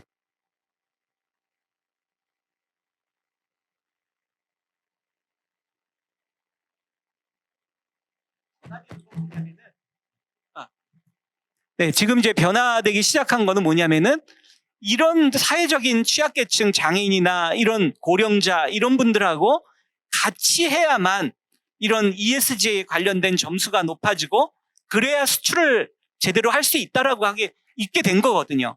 뭐 예를 들어 EU나 이런 데서는 이런 ESG 점수가 낮으면 아예 수입을 하지 않습니다. 바꿔버려요. 이렇게 되니까 이 앞으로 수출로 우리나라는 뭐 자원도 별로 없기 때문에 수출로 먹고 살아야 되는 그런 나라인데 이런 ESG 점수에 신경을 쓰지 않을 수가 없겠죠. 그러다 보니까 이제 웬만한 기업에서는 장애인들하고 연계한 여러 가지 또 이 뭐 어르신이나 아니면 뭐 이런 소외계층하고 연결된 이런 사업들을 하고 싶어 합니다. 그래서 이제 이런 것들을 통해서 이 부담금 어차피 내는 그걸 가지고 이 장애인들을 지원할 수 있는 또 취업 관련돼서도 지원할 수 있는 이런 부분들을 이제 서로 생각을 하게 되고요. 그래서 이제 어떤 게 생겼냐면 4차 산업혁명 뭐 직무교육 상설화 이런 것들을 한번 만들어 봤으면 좋겠다라고 하는 거죠. 아마 일부는 지금도 시행을 하고 있는 걸로 알고 있는데요. 장애인 고용공단에는 5곳의 직업능력 개발원이 있습니다. 여기서 만약에 그러니까 기초 4차 산업혁명 그 IT 기술을 기초부터 좀 이렇게 교육을 하고요. 이렇게 돼서 이런 교육 기초 과정을 여기서 담당을 하고 그다음에 이제 또 공단에 보면 서울에도 맞춤훈련 센터가 있거든요. 그러면 여기서 이제 기본 교육을 받은 분들 중에 우수한 분들을 뽑아 올려서 여기서 이제 좀 더 이제 실무에 적합한 기술들을 가르친다면 그러면 이제 회사에 직접 바로 이제 취업해서 업무를 할 수 있는 분들을 많이 양성할 수 있지 않을까 하는 생각들을 한번 해보게 된 겁니다. 회사 입장에서는 바로 업무에 투입할 수 있는 사람들이 필요한데 이런 분들을 찾기가 쉽지 않은 거죠. 장애인 중에서. 요즘 회사에서 제일 어려워하는 것 중에 하나가 장애인, 특히 청년 장애인을 찾는 게 어렵다라고 해요. 왜냐하면 젊은 사람들이 찾아보면 사람들이 없다는 거죠. 그런데 일할 수 있는 장애인이 없다. 그래서 좀 구인 공고를 내거나 아니면은 어디다 요청을 하거나 해도 이렇게 사람 구하는 게 쉽지가 않습니다. 그리고 아마 여러분 취성패라고 아마 들어보셨을 거예요. 공단에서 하고 있는 그런 사업인데 이것도 이제 기업의 요청에 따라서 이제 하고는 있는데 거기도 사람 구하는 게 쉽지 않아서 좀 힘들어하고 있다는 얘기를 들었는데요. 어쨌든 간에 이런 부분들을 통해서 4차 산업혁명에 맞는 그런 장애인들을 빨리 양성을 해야 되고 거기에 맞게 우리도 변해야 된다 이거거든요. 그래서 빨리빨리 필요할 때마다 우리가 새로운 기술을 배우고 그 배운 기술을 바탕으로 우리가 취업을 하고 그리고 취업을 하고 있는 도중에도 또 연관된 다른 새로운 기술들이 나오면 또 빨리 그 기술을 익힐 수 있는 그런 마음가짐들이 우리가 가져야 된다라고 하는 그런 부분들입니다. 그 다음에 여기다 이제 제도적으로 또 지원도 사실 돼야 되거든요. 그래서 저는 법이 하나 만들어져야 된다라고 뭐 개인적으로 생각을 하고요. 4차 산업등재 이공계 장애인 인력 양성 및 투자에 관한 법률 이렇게 이거는 그냥 지어본 이름이지만 이런 것들을 만들어서 이 투자를 할 수 있어야 된다라고 하는 거거든요. 아까도 말씀드렸지만 이공계를 진학을 안 하기 때문에 이쪽 많이 지원할 수 있게끔 홍보도 많이 해야 될 거고요. 그래서 장애인이 이제는 이제 꺼려하는 대상이 아니라 이제 꼭 필요한 대상. 여러분 아마 많이 뉴스에서 많이 들어보셨겠지만 지금 우리나라 인구가 급속하게 줄고 있습니다. 아마 몇십 년 후에는 우리나라 인구가 거의 엄청나게 지금 인구보다 반 이상으로 줄어들고 또 몇십 년 지나면 거의 나라가 사라질 정도로 이렇게 지금 우리나라 그 출산율이 세계에서 거의 미친 거 아시죠? 그러면 지금 현재도 가용할 수 있는 인력은 어르신들이나 이런 연령층이 높은 분들하고 장애인들이 해당이 되죠. 그러면 이 장애인들이 이런 4차 산업혁명 시대에서 이런 기술하고 좀 익숙해져야 된다라고 하는 건 아마 여러분들 선생님들도 동의하실 거라고 생각이 됩니다. 그래서 준비를 하고 있어야 사실 기회가 우리한테 왔을 때 그 기회를 잡을 수 있다라고 생각이 되고요. 그래서 우리 사회에 가장 약한 이 어르신이나 장애인 이분들을 위해서 법률로 만들어서 지원하는 것도 필요하지 않을까. 그래서 장애인이 바로 국가와 기업의 주요 전략적 파트너가 돼야만 장애인들을 고용하는 데 앞장서지 않을까 생각이 됩니다. 그렇게 하기 위해서는 이제 우리나라에도 이건 외국에 미국이나 이런 데는 많은데요. 스템 교육이라는 게 있어요. 여기 보시면 사이언스 과학하고 테크놀로지 기술, 그다음에 엔지니어링 공학, 그다음에 매스메딕스 해갖고 수학. 이 네 개가 요즘 4차 산업혁명 시대에는 너무나 중요하다는 거죠. 그래서 이 앞자를 따갖고 ST, EM 따가지고 스템 교육이라고 하거든요. 그러니까 이 과학, 기술, 공학, 수학 이 네 가지를 전문적으로 가르치는 게 필요하다라고 하는 거거든요. 그래서 이게 다 이공계에 들어가 있기 때문에 이공계를 진학을 해서 이런 것들을 적극적으로 배울 수 있는 그런 장애인, 중증 장애인들이 더 많이 있어야 되고 이런 것들을 통해서 새로운 기술들이 장애인들에게 꼭 맞는, 꼭 필요한 기술들이 많이 개발이 되고 그것들을 통해서 장애인이 더 열심히 많은 장애인들이 활동을 하게 되고 이런 것들이 계속 반복적으로 하다 보면 더 좋은 결과가 나오게 된다라고 이제 생각을 하는 거죠. 그래서 어쨌든 중증 장애인이라도 기존에는 그렇게 하는 경우가 거의 없었기 때문에 이런 스템 교육 또 이공계 진학 이런 것들이 너무나 필요하다라고 하는 거고요. 근데 지방에서 이제 서울에서 교육을 맞춤 훈련 센터 같은 경우도 주로 이제 서울에 있기 때문에 수도권이나 아니면 좀 지방이나 이런 데서는 올라와서 교육을 받아야 되기 때문에 이런 것들에서 머무를 수 있는 단기간 머무를 수 있는 숙소나 이런 것들도 지원이 돼야 되는 부분이고요. 그다음에 여기 청년 전세 대출 이런 거 많이 있는데 여기에 안타깝게도 지금 하나가 빠져 있는 게 있어요. 이게 대기업 자회사형 표준사업장 아실 겁니다. 여기 근로자는 제외예요. 대기업 근로자라고 보기 때문에. 그분들 최저임금 받는 분들인데 무슨 대기업, 이름만 대기업이지 실제적으로 대기업이 아닌데도 지금 법상에는 그렇게 돼 있어요. 그래서 기존에 이런 법도 예외 조항으로 좀 빼줘야 될 부분이기도 하고요. 그래서 이런 것들이 좀 지원하는 거, 법률이나 그다음에 이런 숙소나 이런 부분도 좀 지원을 해줄 필요가 있다라고 하는 겁니다. 그다음에 이제 장애 유형 중에도 좀 소외되는 유형이 생길 수밖에 없거든요. 그래서 이런 소외 장애 유형에 대한 지원은 반드시 필요하다라고 하는 거죠. 그래서 뭐 일단은 뭐 발달 쪽이 제일 어려운 부분이겠죠. 그래서 이 발달 장애인들 또 정신 장애인 분들에 대한 지원이 되게 필요하다라고 하는 거에는 뭐 다 공감이 되실 텐데, 그래서 이런 신기술이나 아니면 어떤 정책이 있을 때 먼저 좀 지원을 해줄 수 있는 그런 부분들이 필요하고요. 그 다음에 이제 뭐 접근성이나 이런 것들은 뭐 계속해서 더 올려서 장애 때문에 업무가 변화되고 했을 때 적응하지 못하는 일은 없도록 이렇게 해줘야 될 것 같고요. 또 이런 4차 산업혁명이 계속 기술 개발 쪽으로 가다 보니까 여기에 적응을 못하는 분들이 나옵니다.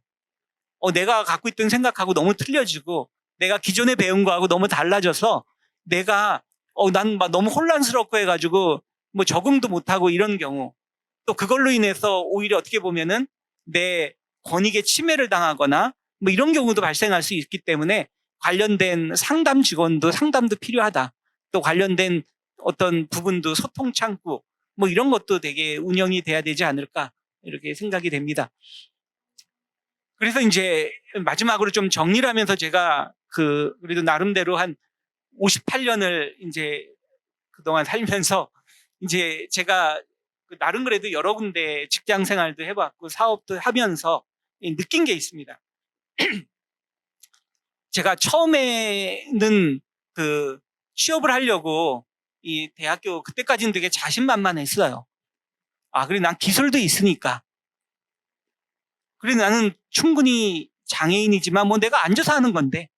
저는 그래 나름 자신감이 되게 충만했었는데, 근데 첫 번부터 아주 박살이 났죠. 원서 냈는데 10군데인가 제 기억으로는 냈는데 9군데에서 서류 전형도 통과를 못했어요. 근데 유일하게 하나 서류 전형에 통과한 데가 어떤 데였냐면, 제가 면접을 가서 그걸 알았어요. 이 담당자가 그거를 못 본 거예요, 장애인 쪽을. 그래가지고 저를 보더니 놀라요. 그리고 저는 지금도 그 표정이 되게 잊혀지지가 않는데, 저를 보고 깜짝 놀라면서 뭐 조옥은 씨 맞으세요? 이렇게 얘기를 하는 거예요. 그래서 맞다라 그랬더니 되게 난감한 표정을 막 지으면서 뭐 어쨌든 대기하시라 그러면서 제가 면접을 보러 들어갔는데 보는 사람들도 놀라요. 면접관들도. 근데 이상한 하나 왔다 이렇게 생각을 한 거죠. 왜 장애인이 이렇게 중증 장애인이 왔을까? 이렇게 생각을 했던 거죠. 그래서 제가 그런 것들을 보면서 여기 틀렸구나라는 생각은 했었는데, 그래서 제가 아까 말씀드렸듯이 이제 사업으로 전환을 하게 된 이유 중에 하나인데, 이제 저는 그때 지금 생각하면 후회되는 게 하나 있어요. 제가 그때 좀 적극적으로 거기서도 좀 얘기를 해야 되지 않았을까라는 생각을 했는데, 그때 제가 너무 소극적으로 얘기한 게 아닐까 하는 생각도 좀 해보긴 합니다. 어쨌든 제가 그동안에 좀 경험 삼아 말씀을 드린다면, 일단 불안 요소는 버려야 된다. 내가 갔다 뭐라 그러면 어떡하지? 내가 갔다가 괜히 창피만 당하면 어떡하지? 뭐 이런 생각들이 있을 수 있어요. 가서 안 될 가능성이 큰데 가야 되나? 뭐 이런 생각도 할 수가 있거든요. 근데 이런 것들을 보다 어떻게 설득해야 될지에 대해서 나름 준비하는 게 저는 맞다라고 생각이 됩니다. 저도 그렇게 못했기 때문에 되게 후회가 되고, 내 장점을 찾는 거죠.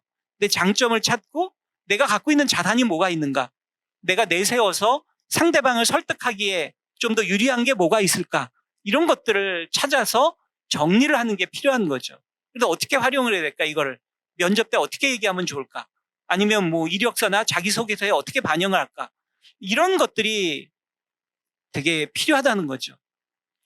내가 불안해하고 내가 내 스스로를 부정적으로 생각하고 있는데 다른 사람을 설득한다는 거는 불가능하다고 저는 생각이 됩니다.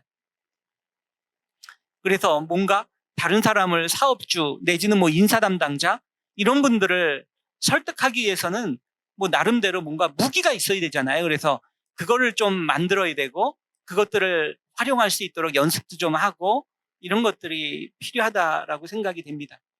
그래서 분명히 물어보는 게 있어요. 제가 그때 저한테도 딱 물어본 게 두 가지였는데, 장애가 심해 보이는데 어떻게 출근은 정해진 시간에 잘 할 수 있겠어요?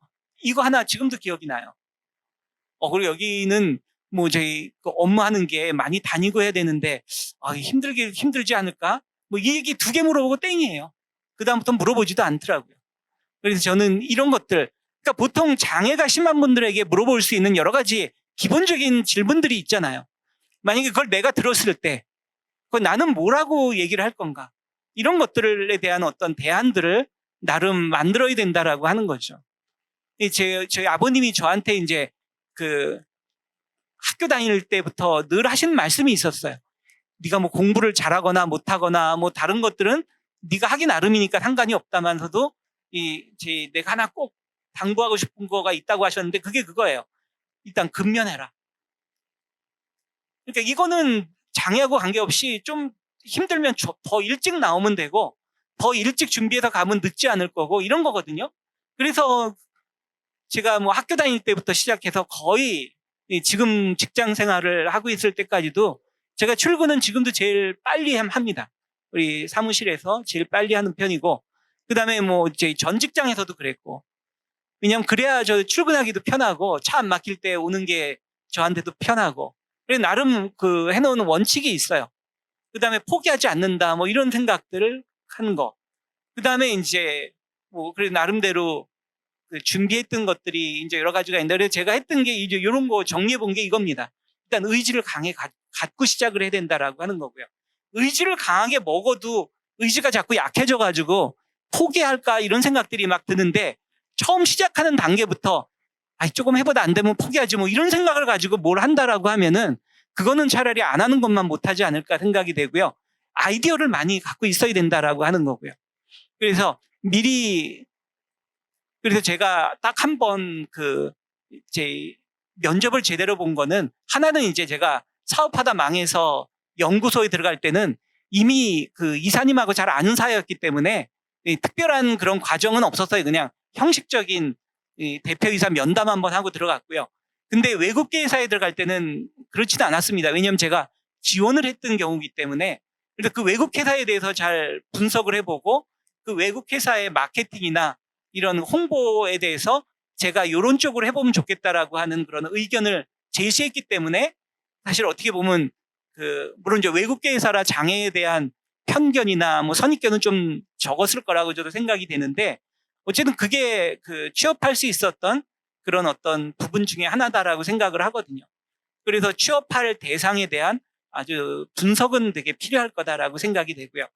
여기에 내 어떤 아이디어를 추가할까 이걸 좀 고민하고 준비해서 사실은 시도를 해야 되지 않을까 생각이 됩니다.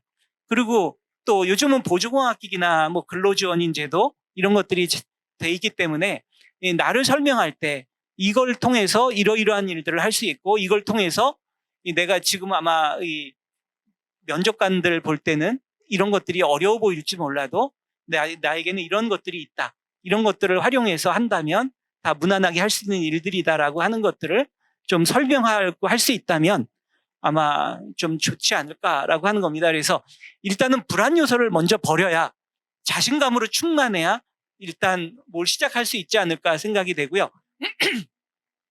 눈높이를 좀 맞춰야 될 것 같습니다. 근데 눈높이가 또 너무 네.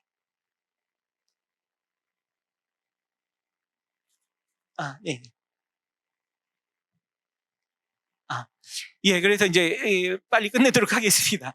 그래서 눈높이가 또 너무 낮으면 평생 그 자리에서 만족하며 살아야 돼요. 그래서 이런 것들은 좀 눈높이를 적정하게 맞춰야 되는데 저는 딴 거보다도 일단 내가 관심 있는 분야가 돼야 된다. 내가 하고 싶은 일이 돼야 된다라고 하는 거죠. 아무리 다른 게 좋아도 내가 하고 싶지 않은 일을 하게 되면 이거는 저는 아니라고 생각이 되고요. 그 다음에 이제 적응을 빨리 하셔야 됩니다. 여기는 정말 많은 노력이 필요해요. 일단 내가 장애가 심하다 보니까 자연스럽게 도움을 받을 수 있는 부분이 많을 수밖에 없거든요. 그래서 이런 부분을 좀 어차피 도움받을 수 있는 부분은 당당하게 받고 나도 도움을 줄 수 있는 거를 빨리빨리 만들어 나가야 된다라고 생각을 합니다. 사실 제가 저희 협회에서 지금 하고 있는 일 중에 하나가 홈페이지도 제가 만든 거고 그 다음에 이제 회계 프로그램 다 제가 만든 겁니다. 그러니까 뭐가 안 되면 다 저한테 오게 돼 있어요. 그러다 보니까 제가 물리적으로 제가 누굴 도와줄 수는 없지만 제가 이런 소프트웨어나 프로그램이나 아니면 뭐 계획서 짤 때도 저한테 왔다 가거든요. 이렇게 되니까 이런 부분들을 제가 해주면서 상호 이제 이게 교환이 되는 거죠. 일방적으로 어느 쪽만 준다라고 하면은 문제가 될 수 있기 때문에 빨리 내가 줄 수 있는 방법을 찾아야 된다는 거죠. 그것들을 찾지 않고 계속 도움을 받으려고만 하면 이제 이기적이란 말을 들을 수밖에 없으니까 이런 부분이 좀 필요하고요. 그 다음에 이제 쿨하게 직장 생활을 하자라고 하는 거죠. 여기 아니면 저 여기서 뭐 뼈를 묻겠다 이런 생각도 필요할 수 있겠지만 저는 회사가 원치 않으면 그만두겠다라고 하는 이런 마음가짐이 저는 이건 뭐 개인적인 생각입니다. 그래서 이렇게 되려면 자신감이 있어야 돼요.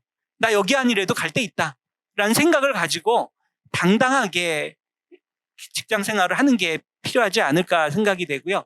이게 그래야 저는 이 부분이 중요한 게 회사 입장에서도 저 처음에 고용을 하셨다가 제가 잘 못하는 것 같고 그러면 저 자르세요.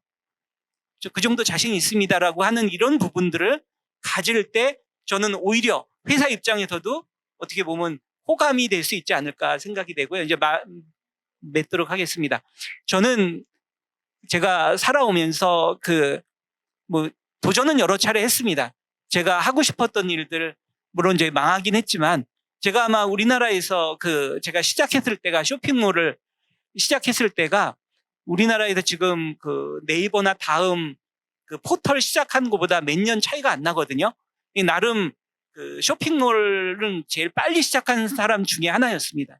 물론 결과는 좀 좋지 않았지만 어쨌든 간에 뭘 시도하는 데 있어서 우리가 주저할 필요는 없겠다라고 하는 거고요. 결과 아까도 말씀드렸지만 좀 불안한 마음, 부정적인 생각들은 시작할 때 버리셨으면 좋겠고요. 4차 산업혁명은 장애인에게는 저는 기회가 되는 쪽이 더 크다라고 생각이 듭니다. 그래서 개인의 노력도 되게 중요하고요. 정부의 지원도 역시 중요한데 이런 두 가지가 좀 잘 조화롭게 돼서 우리 장애인들이 4차 산업혁명 시대에 정말 더 승승장구하고 더 멋진 그런 삶을 살아갈 수 있었으면 좋겠습니다.